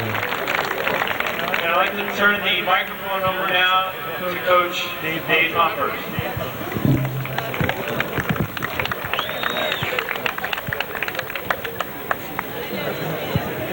Dave, first, thank you all for coming out tonight. And Fred, just want to appreciate you for the many years, all of the support, and the love that you've given to our football program and to many kids over the years. As a young man, Brian Wire, and many others whose perhaps lives you saved. Love you, appreciate you.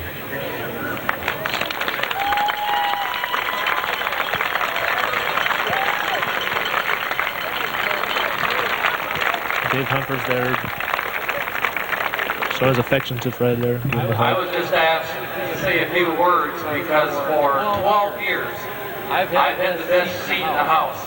I know you have good seats there, but there is no such good thing as a seat, not in the press box, not out of the rain, not out of the snow, but sitting next to Fred Anderson.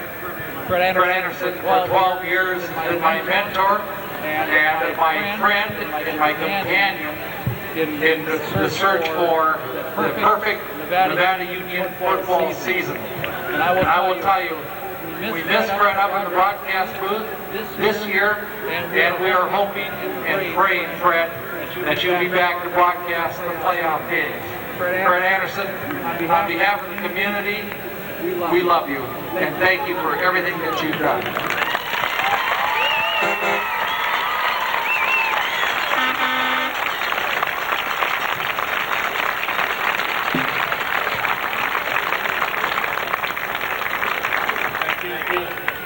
Before it gets dangerous, putting the mic in my hands.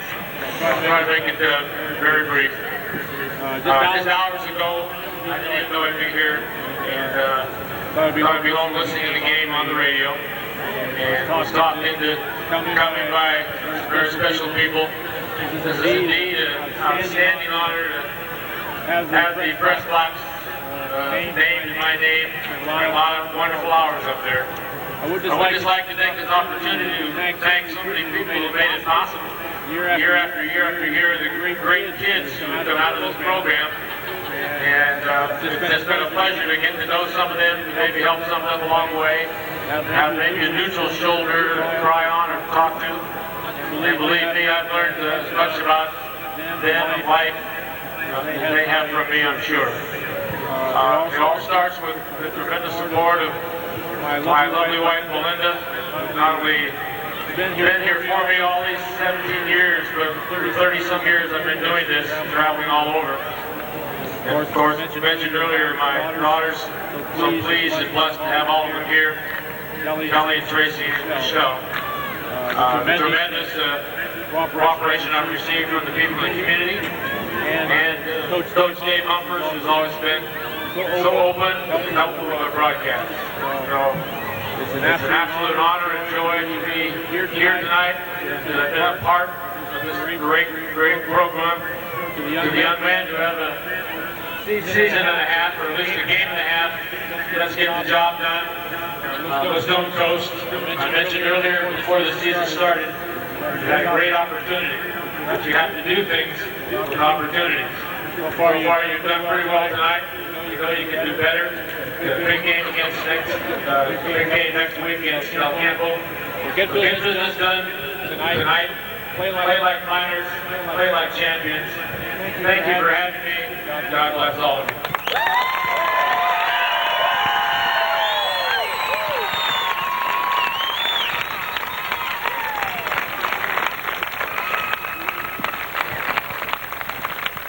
So, Vern, there's Fred Anderson. Yeah, pretty emotional right there. Fred. Kind of makes you want to think about the days with Fred when I was in school. And when they say he used to help, young men, he was one of the people that I used to look up to when I was growing up in the Nevada Union program. So, Fred, we love you. Together tonight, and well said. This is Fred with his family. A great honor.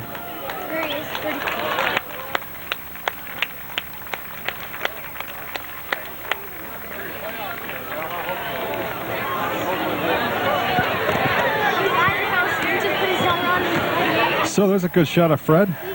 Nevada Union hat and jacket on. Yeah, looking great. Yeah, looks good. Well, maybe they can get him to come back and call some playoffs. Yeah, all smiles. Maybe get him up here doing some TV. So right now, Nevada Union players are huddling down in the east end zone, as they always do. The second half will be getting underway. 27-12 right now. Not as high as we thought it would be. I'm really surprised the Rams have got 12 points.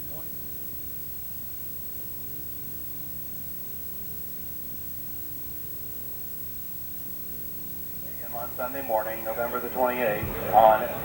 Very nice tribute to Fred Anderson at the dedication of the press box. A great tribute to a great man who has really been a valuable asset to Nevada County and Nevada Union High School, and to the broadcast over all these many years of Nevada Union Miners, and also some of the Bear River games in the early days. Our best to both Nevada Union and also to the family of Fred Anderson. Very special tribute and a special man.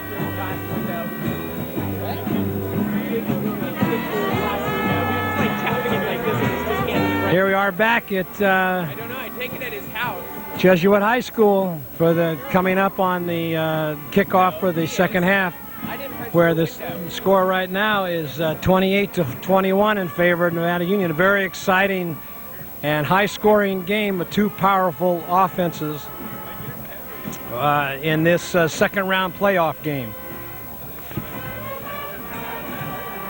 As you know, Jesuits ranked number 2 in the NorCal region, and they're showing what they're made of here today, along with Nevada Union. Both teams are undefeated. It's too bad that one of these schools is going to go away with a loss today, and not be able to go on into the next spot in the playoffs.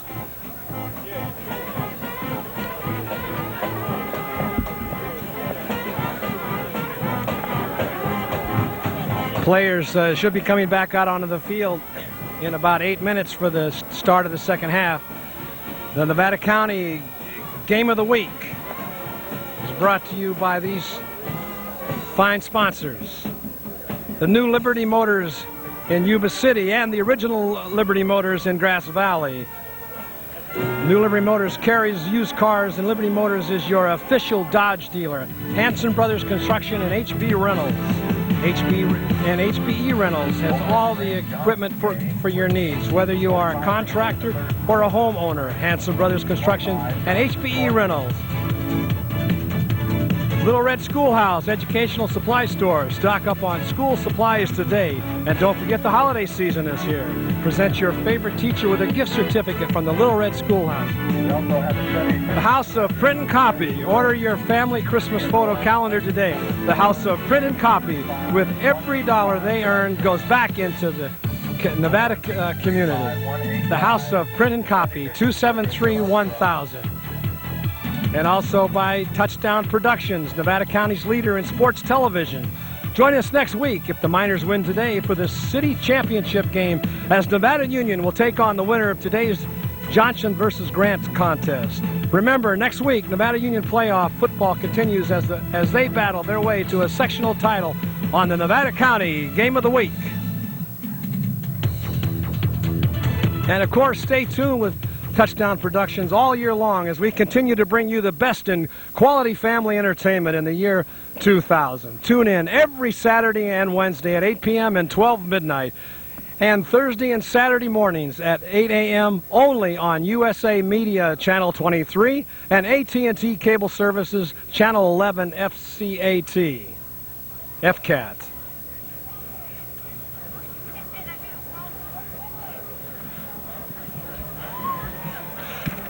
The Nevada County Game of the Week is also brought to you by these fine sponsors. A to Z Supply, your local Ace hardware store. Let Dan Wheat and his entire staff pamper you with their exciting service, excellent service today. And also by Arches Automotive Service, the oldest repair shop in Nevada County. Service residents for 59 years. Arches Automotive Supply, 1355 East Main Street, 273-4540. And by Combi Trophy Awards. Custom awards are their specialty. Like the Touchdown Productions Combi Trophy Player of the Game Award. Combi Trophy Awards upstairs in the Combi Plaza. Call 268-8350. And by Inter-County Title Company of Nevada County, combining the latest in technology with the oldest on-site records, dating back to 1850. Tell your real estate agent you insist on Inter-County Title Company of Nevada County, 477-2050. And Touchdown Production, Nevada County's leader in sports television. Join us next week if the Miners win today for the city championship game, as Nevada Union will take on the winner of today's Johnson versus Grant contest. Remember, next week, Nevada Union playoff football continues as they battle their way to a section title only on the Nevada County Game of the Week. You can catch the Nevada County Game of the Week on AT&T Cable Channel 11 FCAT and USA Media Channel 23. On Saturday and Wednesdays from 8 p.m. to 12 midnight, and Thursday and Sunday mornings at 8 a.m. So here we are, getting ready for the second half with football to begin.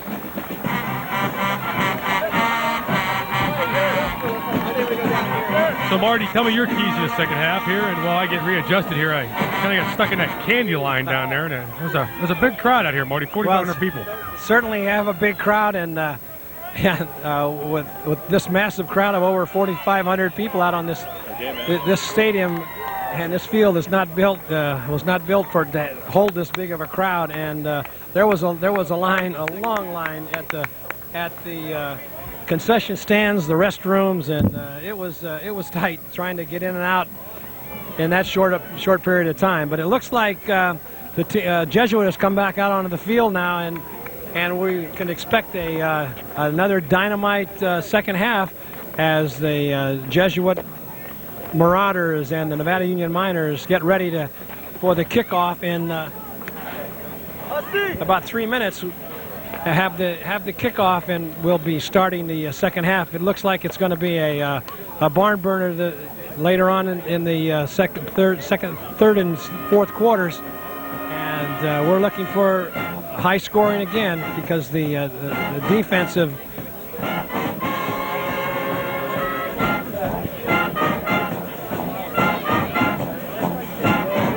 So, folks, don't forget next week, if they're winner this game will take on. If the Miners win, we will be covering that game for you, the Johnson versus Grant game. And I believe we heard earlier that Grant was actually up on like 2 touchdowns on Grant. Yeah, this could be a repeat of that great Grant-Nevada Union game. If Grant can still maintain their lead and win that game, then Nevada Union can pull this one out here this afternoon, then it looks like a great rematch for next week. Yeah, I covered that game with Mark last time we played, and I'll tell you what, that was a really great defensive game that the Miners played against Grant, if it does happen to be that. But hey, let's not get too excited here. Let's not get too presumptuous. Let's take care of what's on hand here right now. This can be a great second half. And you know Jesuit's not going to just belly up and lay down here. No, they've got too much talent on this team, and they've got a very explosive offense, and I'm looking for them to come out fired up and ready to start to put some points up on the board. Nevada Union Miners are now coming back onto the field with the horns blaring from the Nevada Union side of the field. And they're all set to start this second half.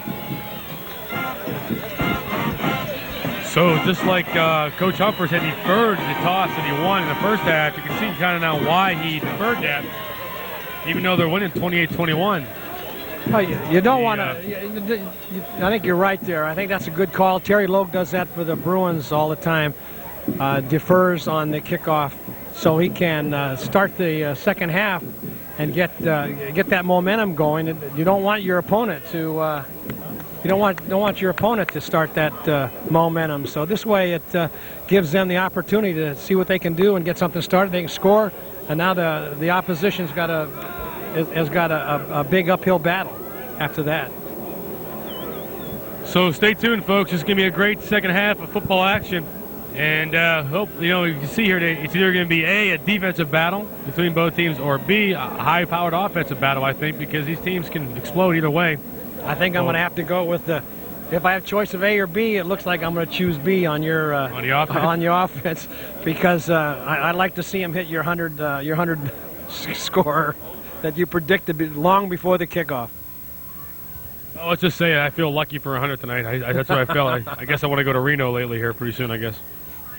Co-captains meeting in the center of the field. For Nevada Union, 42 is Josh Van Meter, 48 Tyler Harrison, 65 Randy Gate, and 84 is Warren Jackson. For Jesuit, number 12, Joe Elfman, 34, Jeff Ryan. It looks like they'll reenact the coin toss again, and Nevada Union will receive. For the second half kickoff, they're all. Defend the west goal, and Jesuit will kick from the east.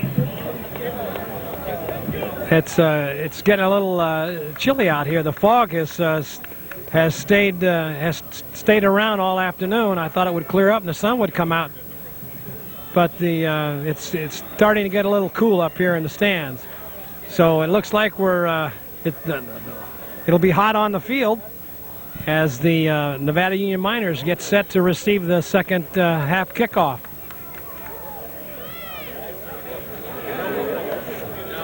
Jesuit is huddling up with their kicking team prior to putting the ball in on the tee, and it looks like we're all set for another high-scoring second half here.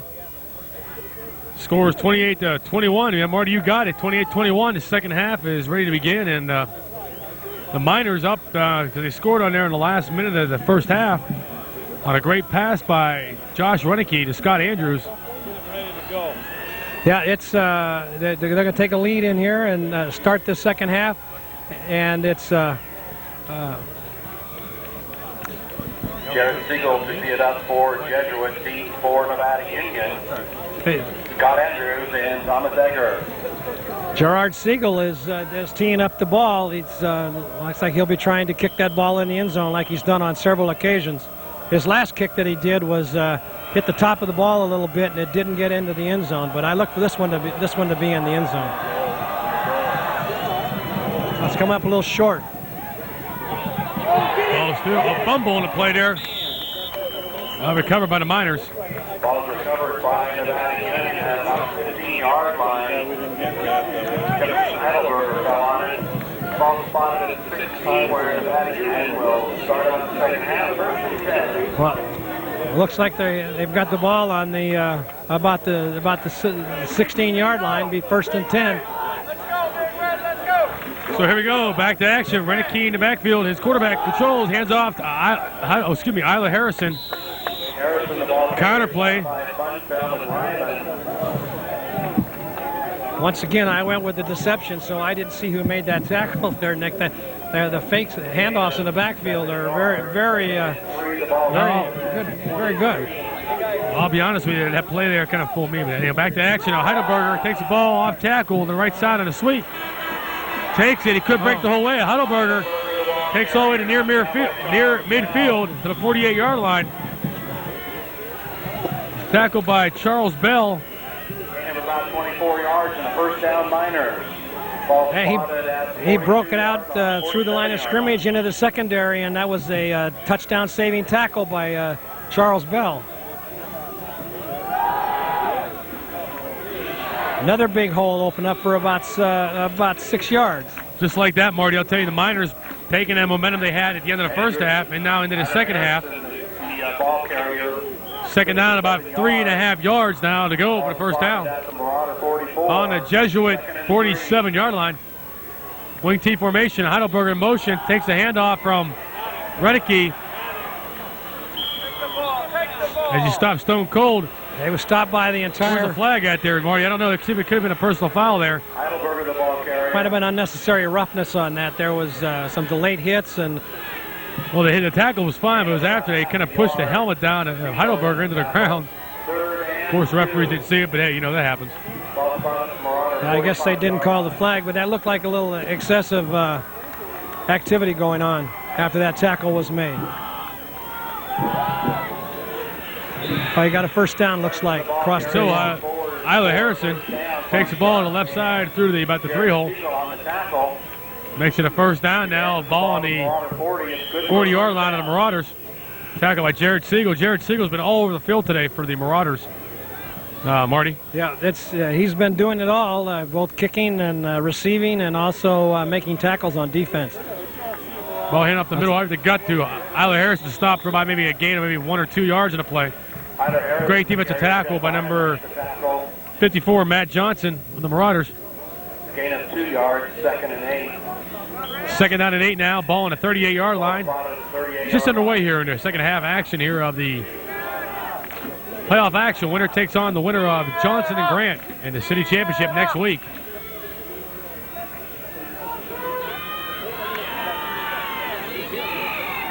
Renicky rolls out to his right. Looks for his man, is trying to get to Isla Harrison. Intended for Isla Harrison. Incomplete on the play. Siegel on the coverage for the Marauders. He had Logan Carter wide open in the secondary, but he just didn't see him, and he threw it to the short man, incomplete.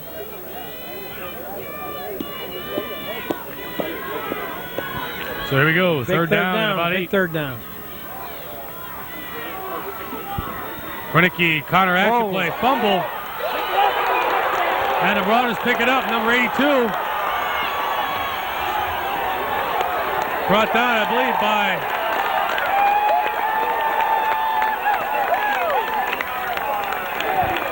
so a counter play got out of the hands of, knocked out of the hands of Renicky. Well, that was quite a defensive play on that. Just as he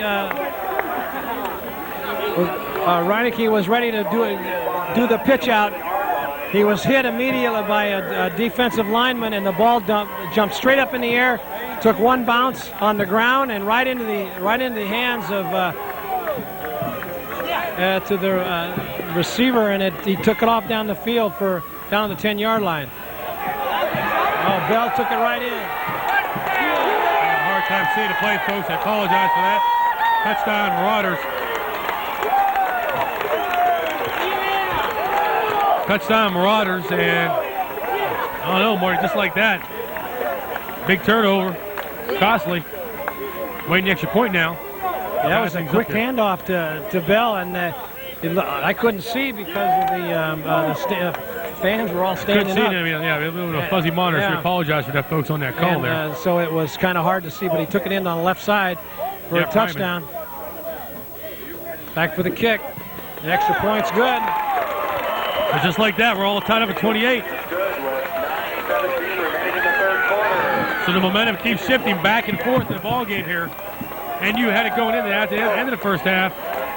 And now the Marauders are definitely on top of the momentum right now. Yeah, they definitely have turned it around based on that big break on that fumble. And alert number 82, Eric Price. 6'5", 215 pounds. On the Jesuit side of the field, Gavin Green, Hunter Akins. Yeah, Jefferson Heidelberger, only 160 pounds, was kind of like trying to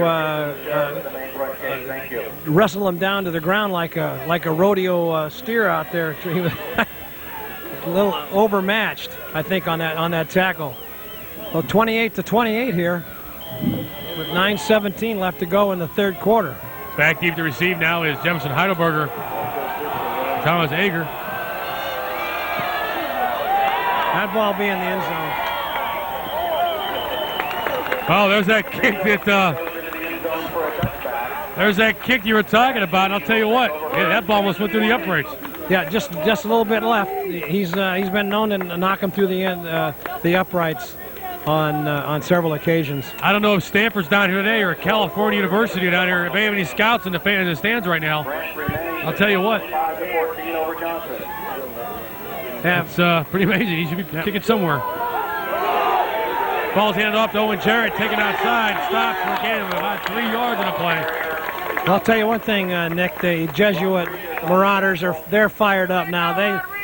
They're sensing the momentum shift, and they're swarming on the line of scrimmage now. So it looks like Nevada Union's got to get. We just got their report, Marty, that Grant has upset Johnson 25-14, so the winner takes on Grant, the city championship.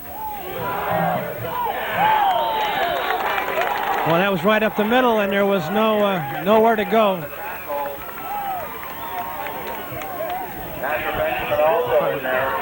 Tackle made by number. Was it Jeff Ryman? Jeff Ryman, number 34. There you go. Thanks, Marty. That brings up the third and long again. Well, the defense has stepped up since that big touchdown, and with 37 seconds left to go in the half. So third down and a long 7. Reneke's got swarmed by the Marauder defense. Tackled by a group of tacklers. Led by was down about the 3-yard line. And now the Marauders will be getting some great field position now. So this will be a big punt here. He's punting his own end zone. Almost on the end line there, Marty. Isla Harrison needs to get off a good punt. They're setting up a great punt. End over end. Takes him back to the 44-yard line. Doesn't know which way to go. As the Miners defensive return team. There's a clip. It could go all the way. It'll be called back because of there was a block in the back. Just I like saw that. it right up here on the 40-yard line. It'll be called back. It'll be called back. It's going to be called back? Yeah, there was a flag on the play, folks. I saw it right here in front of the 40-yard line there, right in front of the Jesuit bench. There was a block in the back, and you can see the coach talking to him. Illegal block to the back. Charge on the Marauders. It was a good. He worked his way to the sideline and took it up the right-hand side, but I saw the block in the back, and the referee immediately threw the flag. So that was a big break for Nevada Union there. I'll tell you what, if you need good eyesight, you don't need to get laser correction surgery. I got a great guy here named Marty Mortensen. My color he's got an eye like a hawk. I'll tell you. 15-yard penalty. Save your $4,000. Don't get that laser correction surgery. Just see Dr. Marty here. They will I don't think anybody will be able to see with my glasses, but that was so flagrant right in front of the Marauders bench that the coach was a little upset. So back to action now as Alpin's in a quarterback. Wide receivers left and right. 5-yard out, taking upfield by number 81. Gain of about 12 yards in the play. Great catch by number 81 for the Marauders, Ryan Perillo. They've gone into a new offensive formation here. That's the first time they've shown that today. They split the backs to the outside and the wide receivers to the outside also, and as a new formation, and they were able to pick up looks like about 8 yards on that play.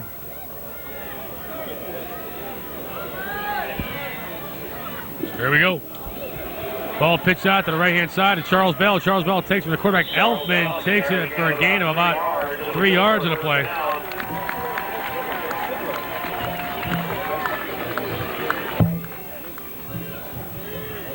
Nice drive. So it's good enough for a first down. First down at 10. Ball on the 50-yard line. Ball is placed right at midfield. First and 10 Marauders. Capacity crowd on him, Marty, 4,500 plus. You got about at least 2,000, 1,500 people from the Nevada Union alone.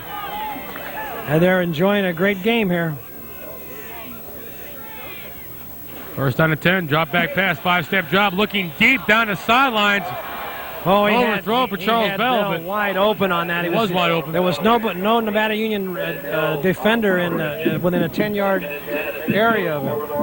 If that ball would have been on target, that would have been an easy 6 points. Can't believe that speed he's got going to the outside.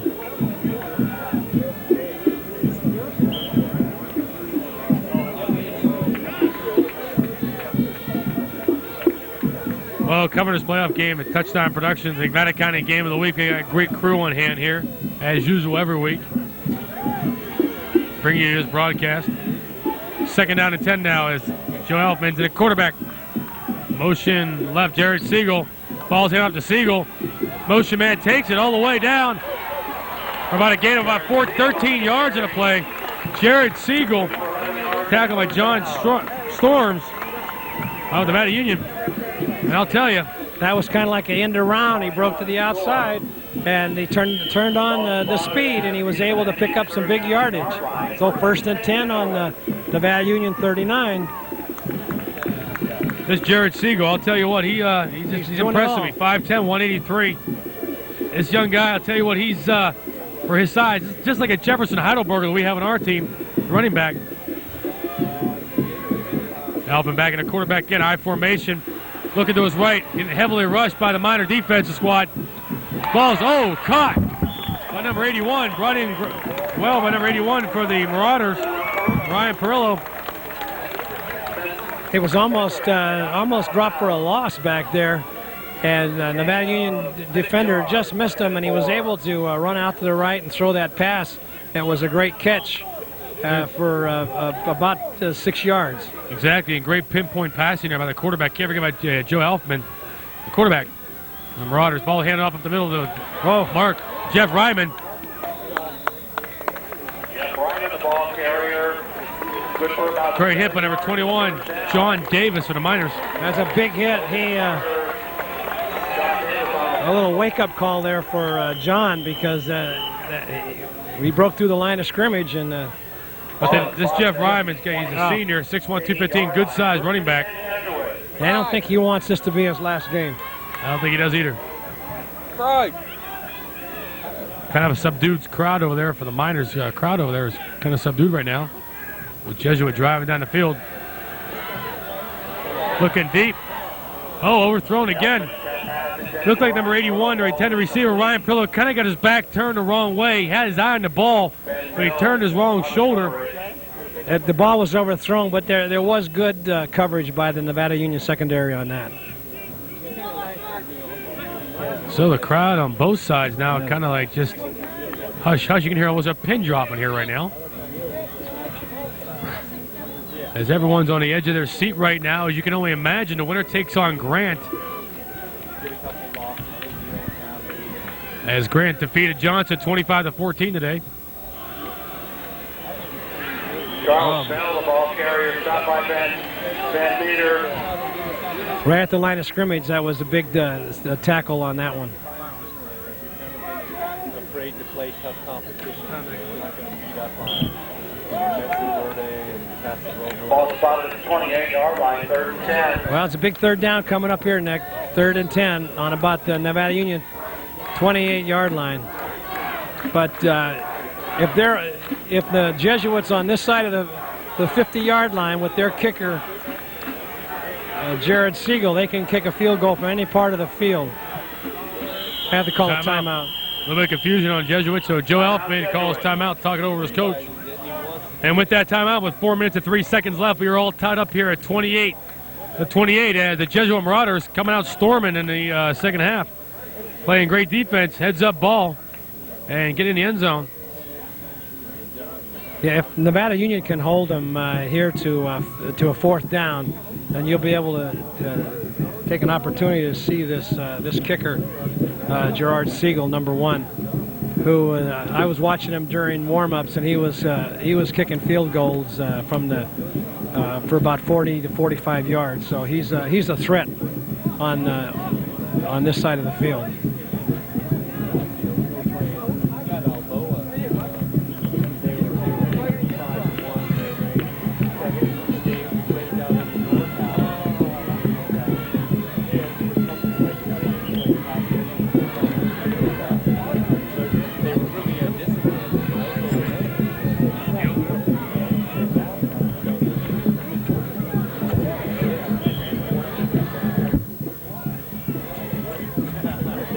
Well, here we go. Big 3rd down.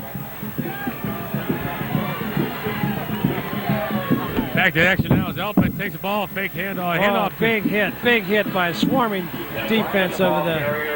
Great hit there, Marty. I'll tell you, a fake handoff to Charles Bell, handoff to the deep back. But Josh Van Meter says crunch time. They put a stop in him. Got to the middle of the field, so that'll bring on the field goal team.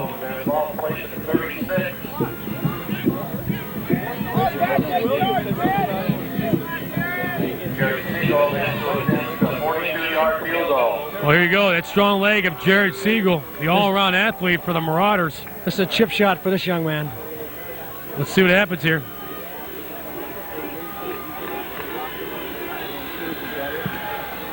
Long enough. It's hit the upright, came back out. Wow. Had plenty of distance. That ball would have gone another 10 yards had it not hit the upright. Well, I'll tell you what, he might have missed that field goal, but sigh of relief on the Miners side. But that kid's got one heck of a leg, I'm telling you. You know, dodging that bullet there, presented by Jared Siegel, just hitting that upright. That kid's got a future playing college football if he decides to play college football with that leg. I mean, heck, I would, wouldn't you? I would, yeah, definitely. Right up the middle, no gain, looks like, on that play. Yeah, looks like Nevada Union's gone into a conservative mode here again. They've been playing. All their plays have been on this side, on their own side of the field. I don't think they've made it out to the 35-yard line this quarter. So here we go. Reddicky takes the ball now, hands off to Heidelberger, takes it around the right-hand side, gets upfield, got a lot of room. He's still on his feet. Heidelberger, he fumbled the ball now. Is it out of bounds? It was down. It may have been down. Officials still haven't made a call yet. Oh, wow. Great run by Heidelberger, but he lost the ball as he was running.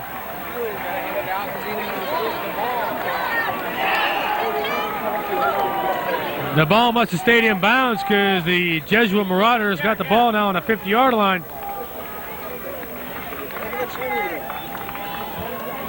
Stay on the ground.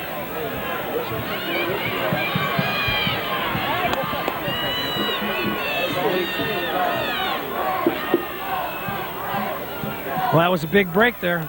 Let's see if they can capitalize on it. Charles Bell takes the ball for a gain of about 4 yards up by a penalty flag. It looks like the play is going to be called an unsportsmanlike conduct. Well, let me not assume here. Let me see what the official has to say. A little bit of Personal foul on the Nevada Union Miners. One of the things you can't do in a game like this, Marty, a game like any game at all whatsoever, you can't afford to make mistakes like that in a close game like this with 2 minutes and 31 seconds left in the third quarter. Yeah, you're absolutely right there, Nick. They had him stopped with only maybe a yard or two-yard gain, and I couldn't see with the players all in front, but whatever it was very flagrant, and they threw the flag. The late now hit, they've got hit, I believe. Was it? Ball hit up Charles Bell on the left side. Takes the ball up the middle. Just like that, Charles Bell gains about 21 yards on the play. Takes the ball inside the 10-yard line. Tackled by Spencer Havner. I'll tell you, they might have missed that field goal, but I'll tell you what, Marty, this team is, they're fired up. If it comes down to a close game, Jared Sigel's not going to miss that field goal again. He's not going to miss another kick again, and it's amazing.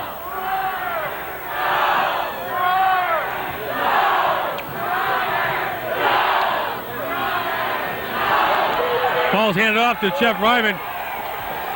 And he gets in the end zone. Touchdown, Jesuit. Just like that.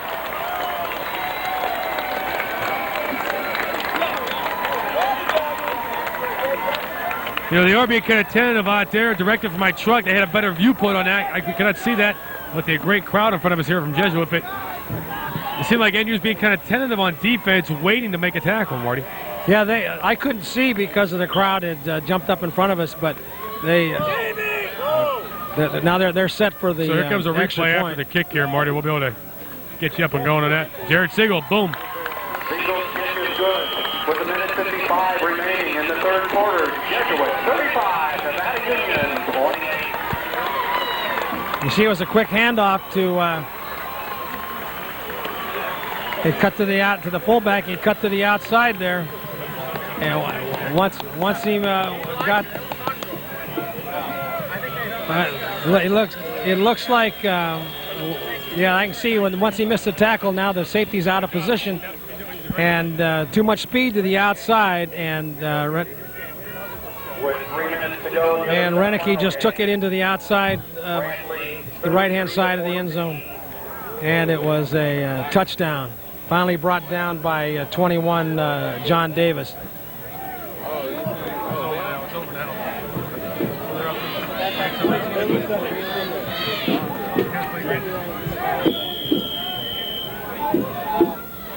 That brings the score to 35-28 in favor of Jesuit. This is the second time they've taken the lead.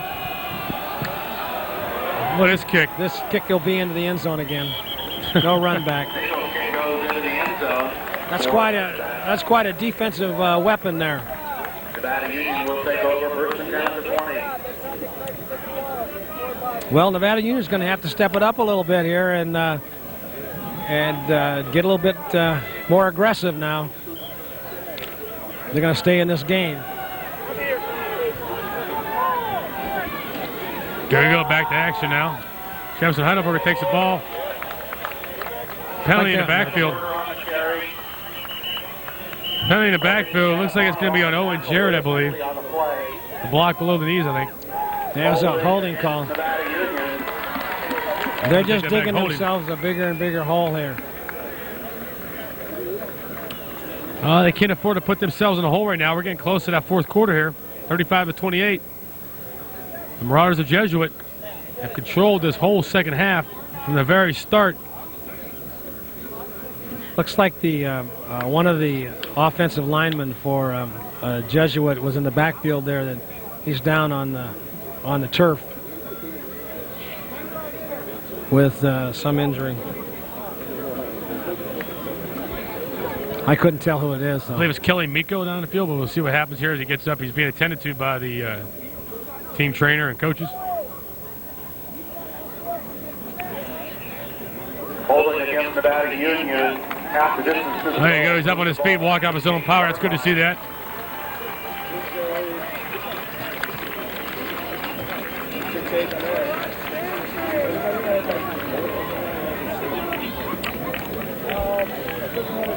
So it's going to bring up a first down and about 20 for the Miners. Yeah, they have to get all the way out to the 30-yard line.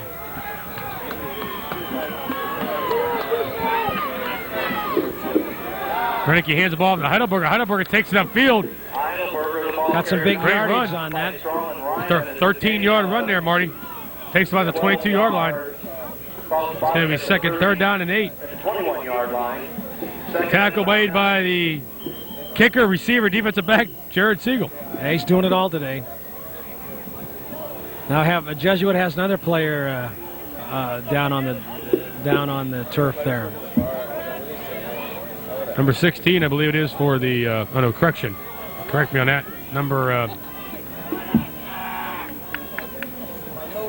Number 76 for Jesuit, Asher Benjamin. Yeah, both of those players, the previous number 87, Kelly, and now this player here, they're both two-way players, so that's like losing 4 players if they have to come out of the game when they go offense defense. Right. He's up and going here. Looks like he's just a little bit of a big boy there, Asher Benjamin. You know, Asher Benjamin only goes here 6'1", 245. Kind of a little guy. Yeah, right. Jogs off on his own power here. He looks a lot bigger than 6'1", 245 with all those pads on. So back to action now, second down about 9.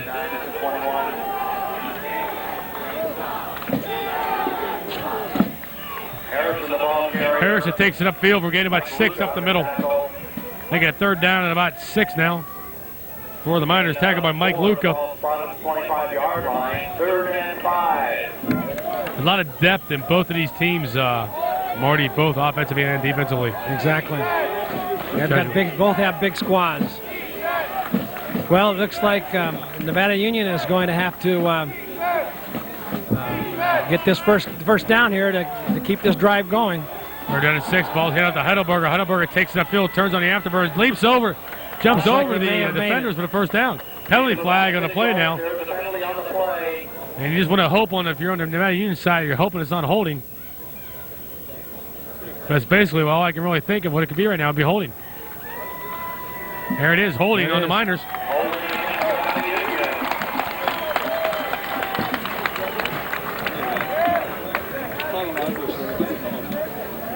You know, mistakes can kill you, turnovers can kill you, all those things, keys to a victory. Miners need to correct all those things right now if they want to win this ball game. Closing seconds now of the third quarter. The ball will be moved back 10 yards to 19, 3rd and 11. Well, that's a big third down here, Nick. Josh Renicky, 3rd down and 12. Hands the ball off. Stop dead cold in his tracks. Marty, it makes me wonder, kind of conservative play here on Humphers. Maybe because they're deep in their end and it's the end of the quarter, I don't know. But they haven't passed that much in the second half yet. No, but in the first half, the passing game was picking up a lot of yardage. So, well, it looks like the sun is finally broken through the fog here. And it's shining, the sun is shining on Jesuit right now. Ball's kicked by Alec Harrison, taken by August. Jason August gets the ball and he's stopped immediately after about a 3-yard gain on the return. Boy, if that's against the Nevada Union, they're just making too many mistakes. I'll tell you what, that was a real. That kind of befuddles me. Nevada Union's playing like they're down by 20 points, only down by a touchdown. I know they're upset they're not doing too well in the second half, Marty, but you can't do things like that in the field, personal fouls, and it's sportsmanlike. Personal foul on the. That's just like giving them free yardage. That puts them in a great field position. This whole third quarter has been played on the Nevada Union side of the 50-yard line. First down and 10 for Jesuit. Of Jesuit, you've got to get the ball back on the 15-yard line of their own 15. They're just too explosive. Back pass as Elfman sees the receiver, number 87, Kelly Pico. Kelly Miko takes the ball down for about an 18-yard gain, down or 15-yard gain, correction, down to the 19-yard line of the Miners. Yeah, that was so. End of the third quarter here. End of the third quarter. 14 unanswered points come out to the hands of the Marauders to take the lead here, 35-28.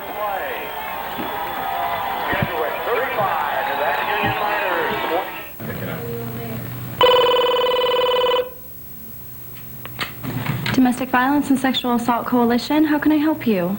If you or someone you know has been a victim of sexual assault, no matter when the assault occurred, the Domestic Violence and Sexual Assault Coalition is available 24 hours a day with trained crisis counselors to answer any questions and offer confidential support.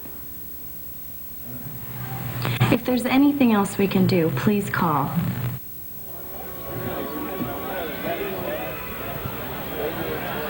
Well, start of the fourth quarter, and Jesuit is up 35-28.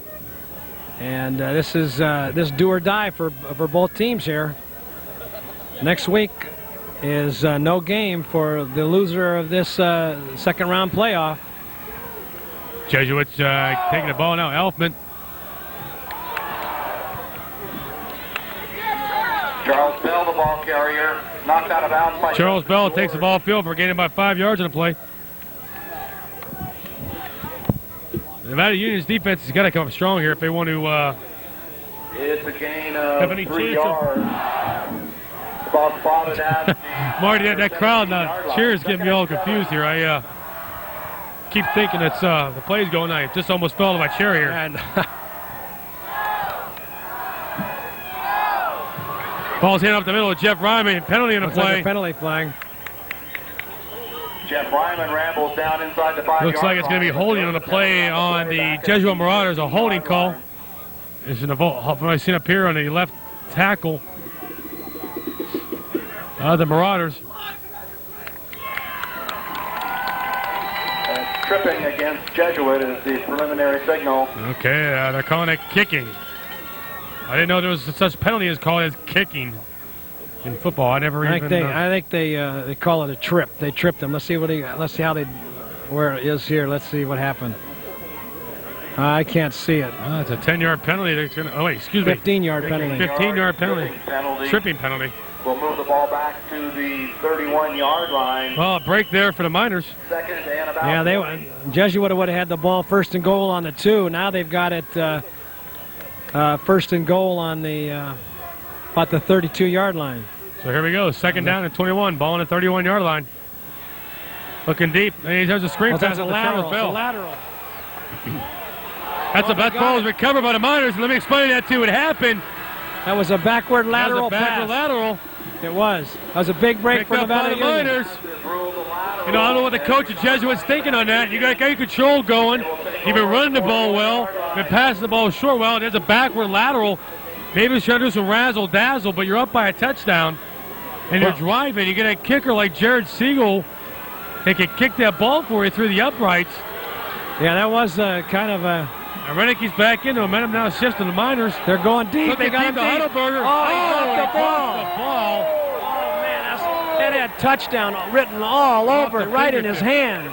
Off the fingertips, Marty. Ball's incomplete. That was a big, big play for Jesuit as Heidelberger dropped that. Big sigh of relief on the Jesuit bench and also the fans and the Marauders. You can see they went on a quick count. 5-step drop, wide open. Nobody within 5 yards of him. Had it right in his hands, going down the sideline, and he just dropped the ball. That was too bad because that was 6 points. That had 6 points written all over it.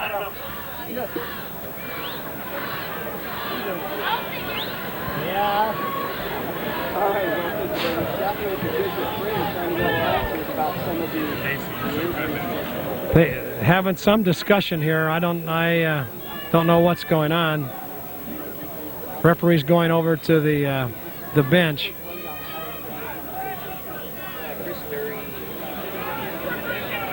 You couldn't ask for a better day of weather after that fog lifted up. Now it's turned to a nice sunny late afternoon here. Not too cold, not too hot. Football weather. And autumn colors surround the field here of the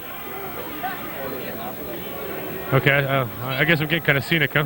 Yeah, Autumn colors. Yeah, we got the autumn colors and great autumn football weather. You think the Jesuit fans here sitting next to us would have made us some pumpkin pie for us or brought some turkey left over from Thanksgiving, but we don't have any yet, but I'm sure we'll get something before the end of the game. Maybe a swift kick in the butt, huh? I said butt.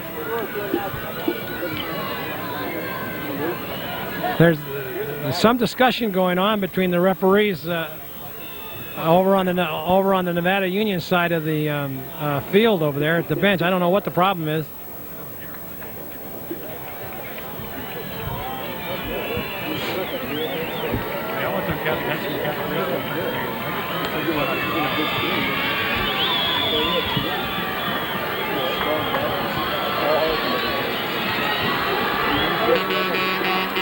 I don't know. They're the big discussion over on the. You know, I know we're on the television side, Marty. There ain't no television timeout. What's going on here? I'm still trying to figure it out. One of the coaches for Nevada Union came out onto the field, talked to the head referee, and they moved over to the Nevada Union side of the field, and there's a big discussion going on over there. So I don't know. I can't tell what it is.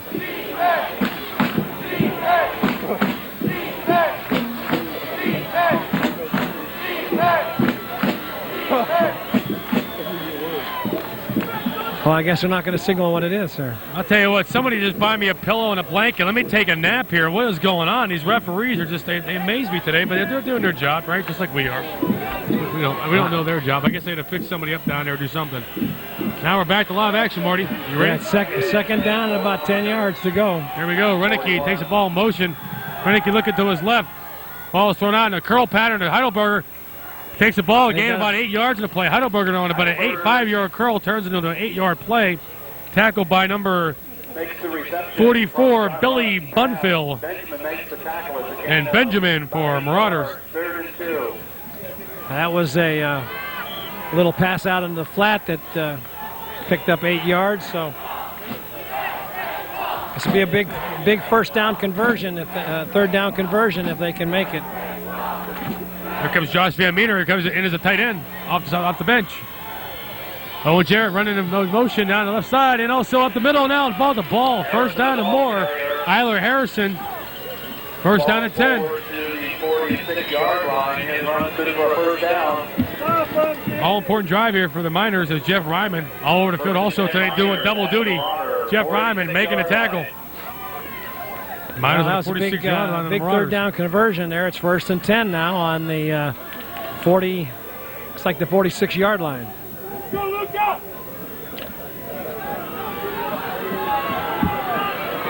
Garrett or Josh Renicky. Back to pass, 5-step drop, looking down the sidelines. Oh, the ball's almost picked off.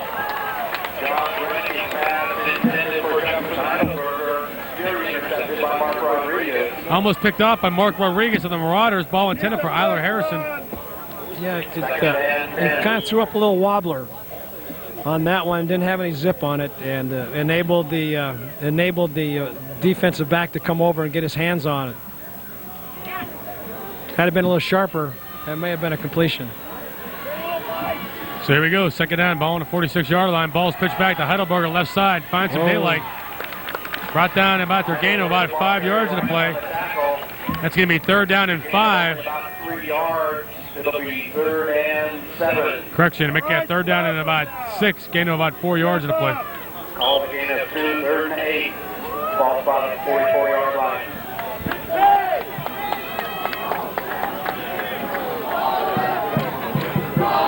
Well, another big third down conversion coming up here. Heidelberger takes the ball, handed off. Great block. The tackle is made by Pat Straw and also Kelly Miko. That was a big hit. That play's been getting 7-8 yards per carry, but that time they were able to stop it. So punt formation. Ball on the 42-yard line of Jesuit.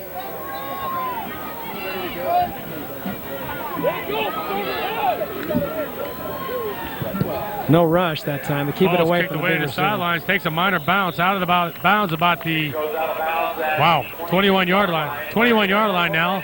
Jesuit takes over. First down and 10. That's 8 minutes and 52 seconds.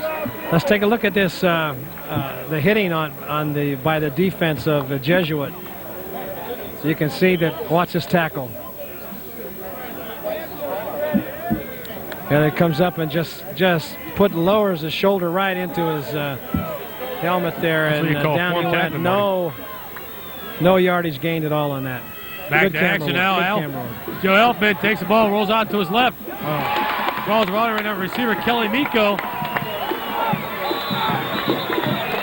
And they still didn't bring him down.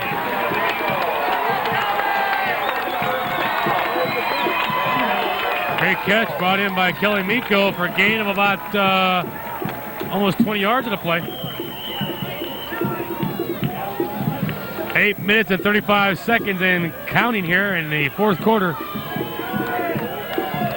The winner will most likely take on Grant, who's up by 18 points right now. And we made an announcement that it was over. The game is not over. Grant is up 33-15. Halpin hands off the ball, number 24, Charles Bell. Charles Bell spins away, breaks away from one tackle, stays on his feet. Charles Bell, the ball carrier.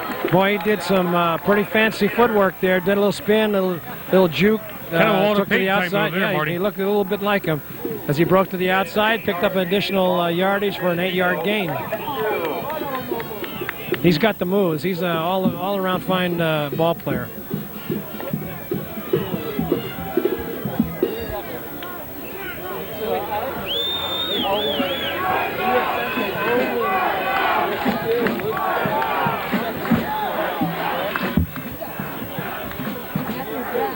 Here we go. Ball's handed off the middle, number 34.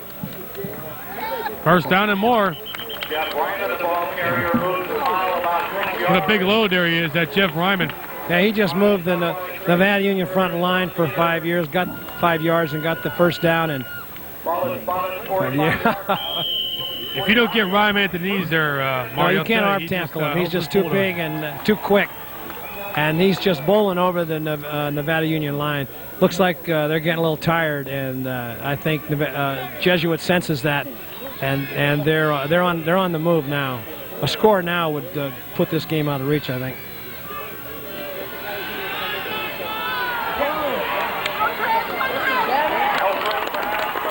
And a 10-yard out pattern turns into about a 15-yard pass play. Chris Leary, a lot of hand tackling, arm tackling by the Miners. First down and 10. Ball on the 35-yard line. They're mixing up their plays quite well here. They've got a run, a pass, run, pass, and I think that it's taking its toll on Nevada Union here. They just seem to be out of sync on defense. So here we go. First down and 10. Ball on the 34-yard line. Ball hand off at the middle, taken out the left side to the end. Charles Bell. So right there, it gives them a gain of about 5 yards to play. Marty, 31-yard line. They're in Jared Siegel's range right now. Absolutely. Another score, I think, puts the game out of reach. And Ben Mills now made a tackle. Coming up from the secondary there. This is, they're just grinding it out, running some time off the clock. They know they're in the driver's seat here. I think they don't make any mistakes. They could. This could be the drive that wins the game for them. Now, anything could happen here. No, folks, don't go anywhere. 29-yard line, second down and 5. Ball's out of the middle. Charles Bell. Charles Bell is just standing up, going through the hole. It's taking 5, 6 Nevada Union players to bring him down.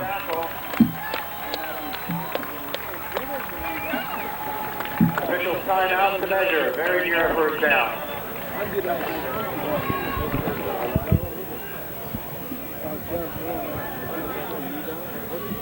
Official timeout, bring in the chain.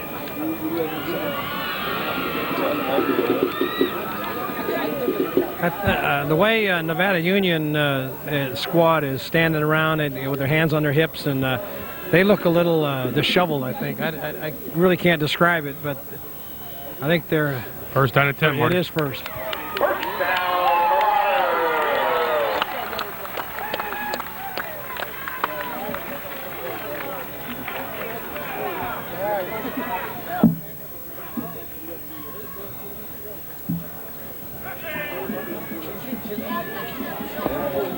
Well, the Nevada Union is going to have to put up a defensive stance right now. They've got to get tough here.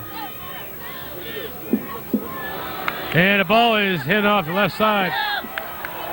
Jeff Ryman still on his feet. Jeff Ryman, the ball carrier. Takes the ball down to about the 6-yard line.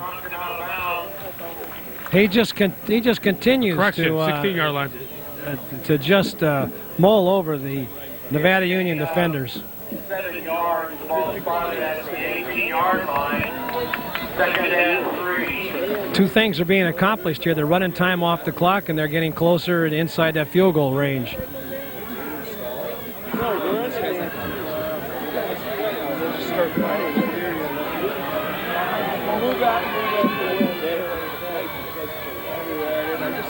Oh, end around. Ball taken by Jared Siegel. Jared Siegel. Wow. Reverse play to Jared Siegel. Takes it down about the 2-yard line, Marty. And I'll tell you, that was the first time they ran that play today. If I'd have picked one player in the game today that would really stand out in your mind, it'd be Jared Siegel. No question I know you have about Jeff that. Ryman. I know you have a quarterback for Joe Elfman. And I know you have Charles Bell, but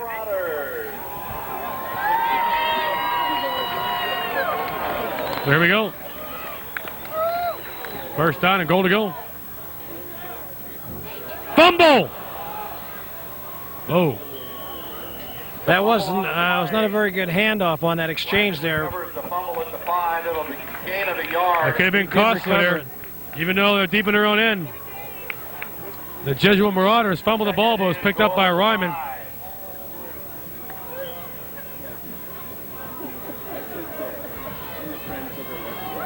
If Jesuit does get in the end zone, it's going to be pandemonium breaking loose here.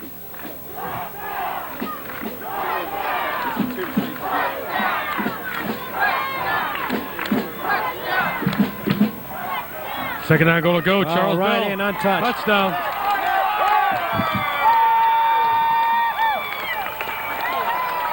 Oh, just like that. The Marauders make it 41-28. Well, it's been all Jesuit this second half. 21 points. And they just ran it in for the 5-yard Here comes touchdown. And now it's Mr. Automatic, Jared Siegel. Probably knocked some lights off the scoreboard. I bet you it goes over the scoreboard. Well, Siegel's kick is good with 5:13 remaining in the ball game. Jesuits 42, Nevada Union 28. so it's going to score. 5 minutes and 13 seconds left. Nevada Union down by 2 touchdowns with a score of 42 Jesuit to 28 Miners.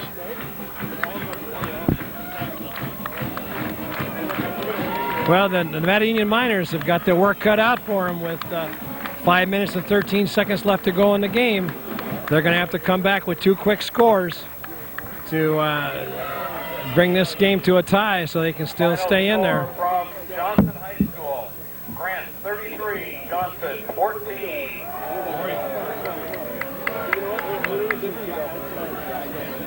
Game's almost over.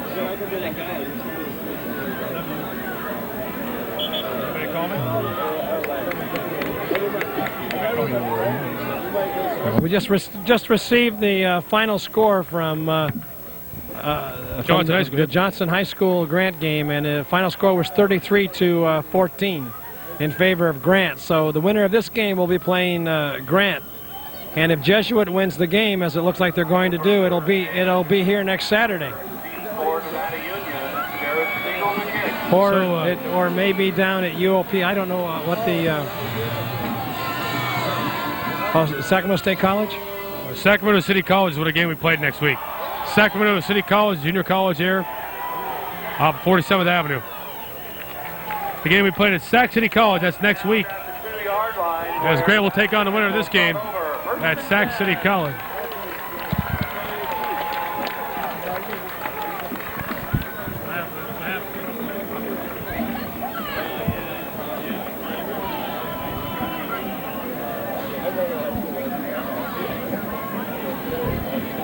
That's what you Well, looks like they're taking the ball on this 2-yard line. They got 98 yards to go. Here we go. Pitch to the Renicky. outside. Renicky's pitch to Heidelberg. Ryman on the tackle. Heidelberger's run is good for about 8 yards. 2nd and 2.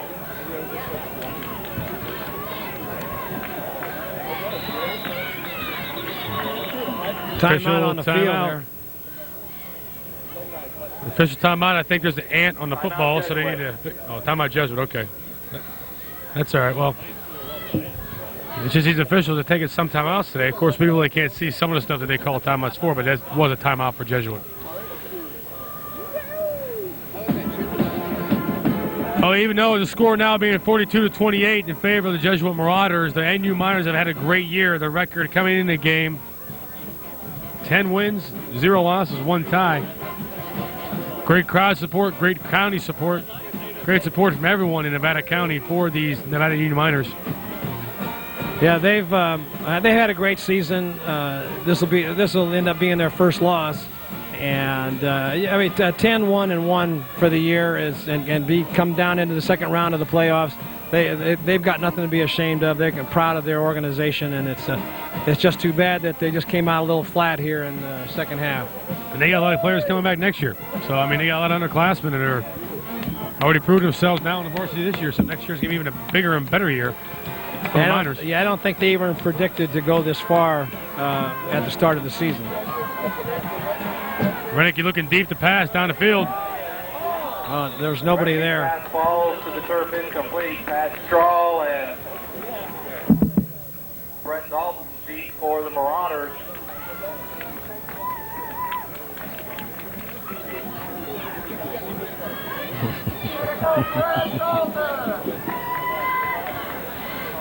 Third and 2 at the Miner 11-yard line. The Miners have to pick this first down up here.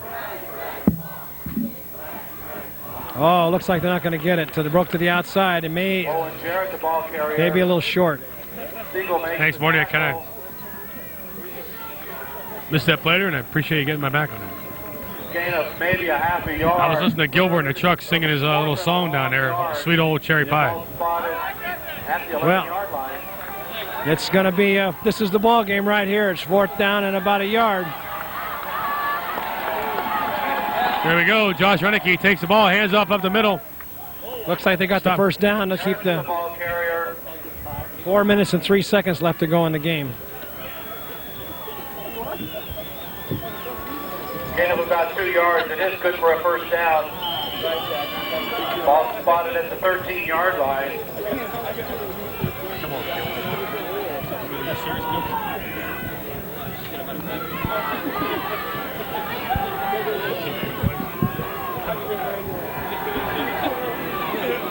Right over the middle. Out middle.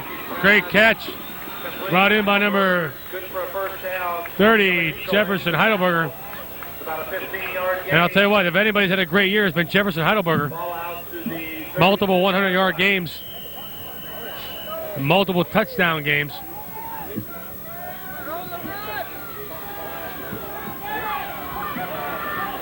So here we go. First down and 10. Ball on the 32-yard line.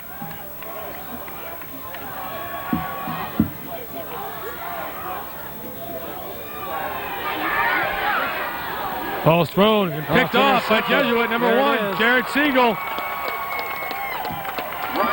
Number 1. And Jared Siegel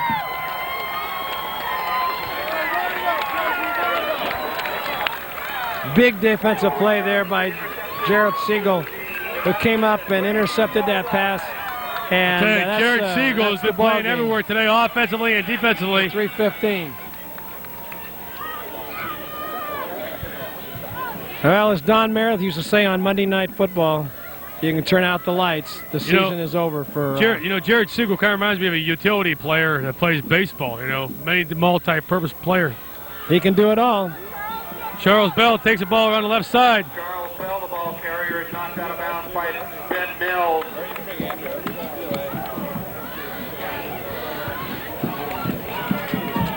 So with 3 minutes and 9 seconds left in the game.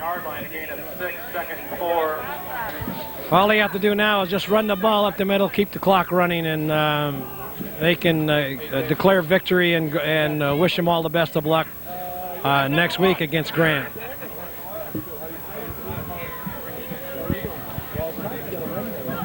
Charles Bell takes the ball to the left side. He could go in the end zone. Touchdown, Charles Bell.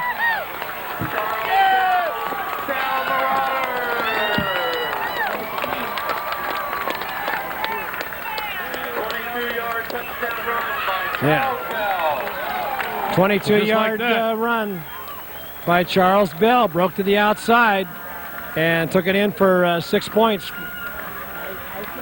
I think we just found Charles Bell's mother to my right over here.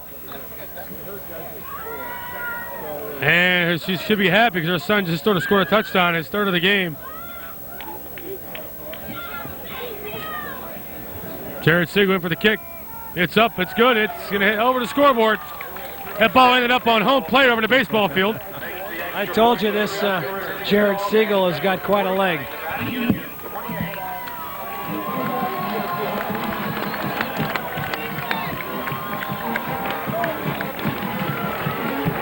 Well, folks, all year long we've been brought to you by special sponsors, and here we go again, the Nevada County Game of the Week.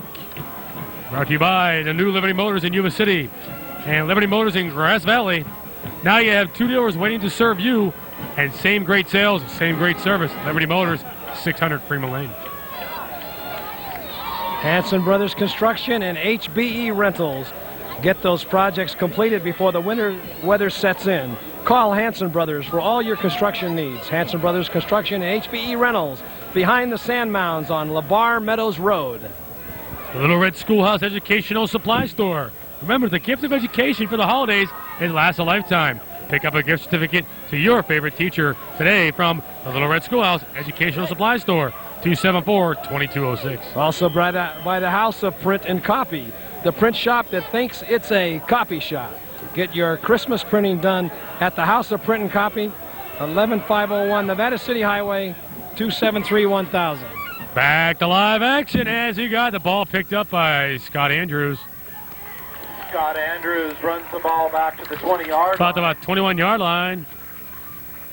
And don't forget, folks, you can catch Touchdown Productions, Nevada County's leader in sports television. Join us not next week, but probably the week after. Okay, join us next week for basketball as I'm stopped right in my tracks because I have been on hiatus for a while. But hey, we will be having your basketball coverage of the high school basketball coverage of Nevada Union this year and also Bear River. And don't forget, you can catch this game, the Jesuit NU game, on FCAT, Channel 23, and also ATT Cable Services Channel 11. Yeah, Renicky had gone back to pass, and he was sacked for a loss back in the backfield.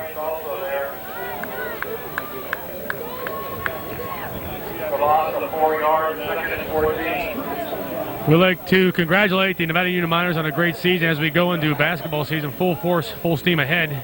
Next week with you here on Touchdown Productions. Basically, we're going to be called Hoopty. There's a handoff right up the middle. Heidelberger was stopped at the line of scrimmage by big number 55. With 2 minutes and 5 seconds and counting in the game here. Mike Luca on the tackle. 2 minutes and 3 seconds left to go in this football game and the season.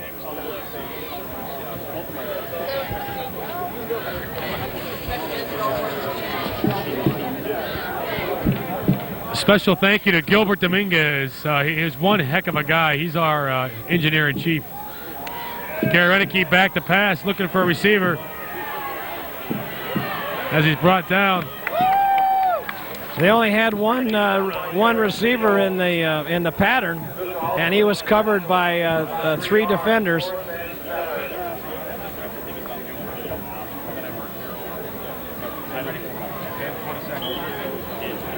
Special thank you to our engineering crew and staff of camera operators and our producers. And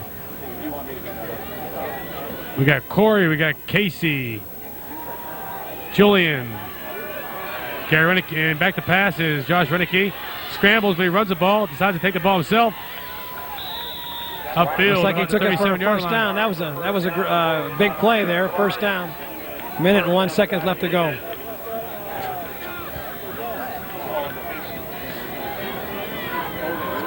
Ball spotted at the 36-yard line. Look for Gil Dominguez to do the. It's back to pass again. He was. They called it down. Frankie sacked in the backfield by Asher Benjamin.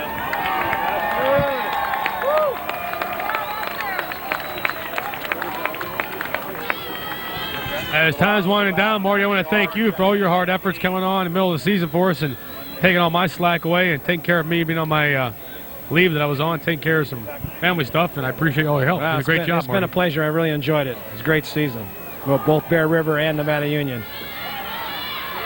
Heidelberger takes the ball field. That's a big gain. Gained about 20 yards in the play. Actually, he gave 22 yards in the play up to the 48-yard line of the Marauders. Ball spotted at the Marauder 47-yard line. First down for Nevada Union.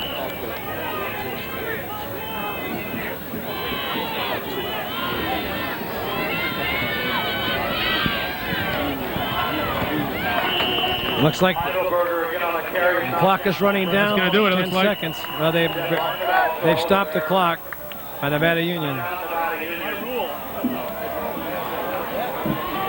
Well, that's the end of the ball game, folks. 8 seconds left in the game here. One last play, it looks like. And the Nevada County Game of the Week is brought to you by A to the Z Supply. Look for the A specials and the Foothill Trader every week. Remember, you have a choice. A to D Supply on Ridge Road. Call 273-6608. And my Arches Automotive Service, 1355 East Main Street in Grass Valley. They've been fixing cars at that address for 59 years. So you can trust that Arches can get the job done right. Arches Automotive, a proud new sponsor of the Game of the Week. And by Comedy Trophy and Awards, the official trophy shop of the Game of the Week. And your leader in local awards for sports. Comedy Trophy and Awards upstairs at Comedy Plaza. Call 268-8350. And by Inter-County Title Company of Nevada County. Be sure to ask for them by name. Tell your real estate agent you demand Inter-County Title Company of Nevada County, 477-2050.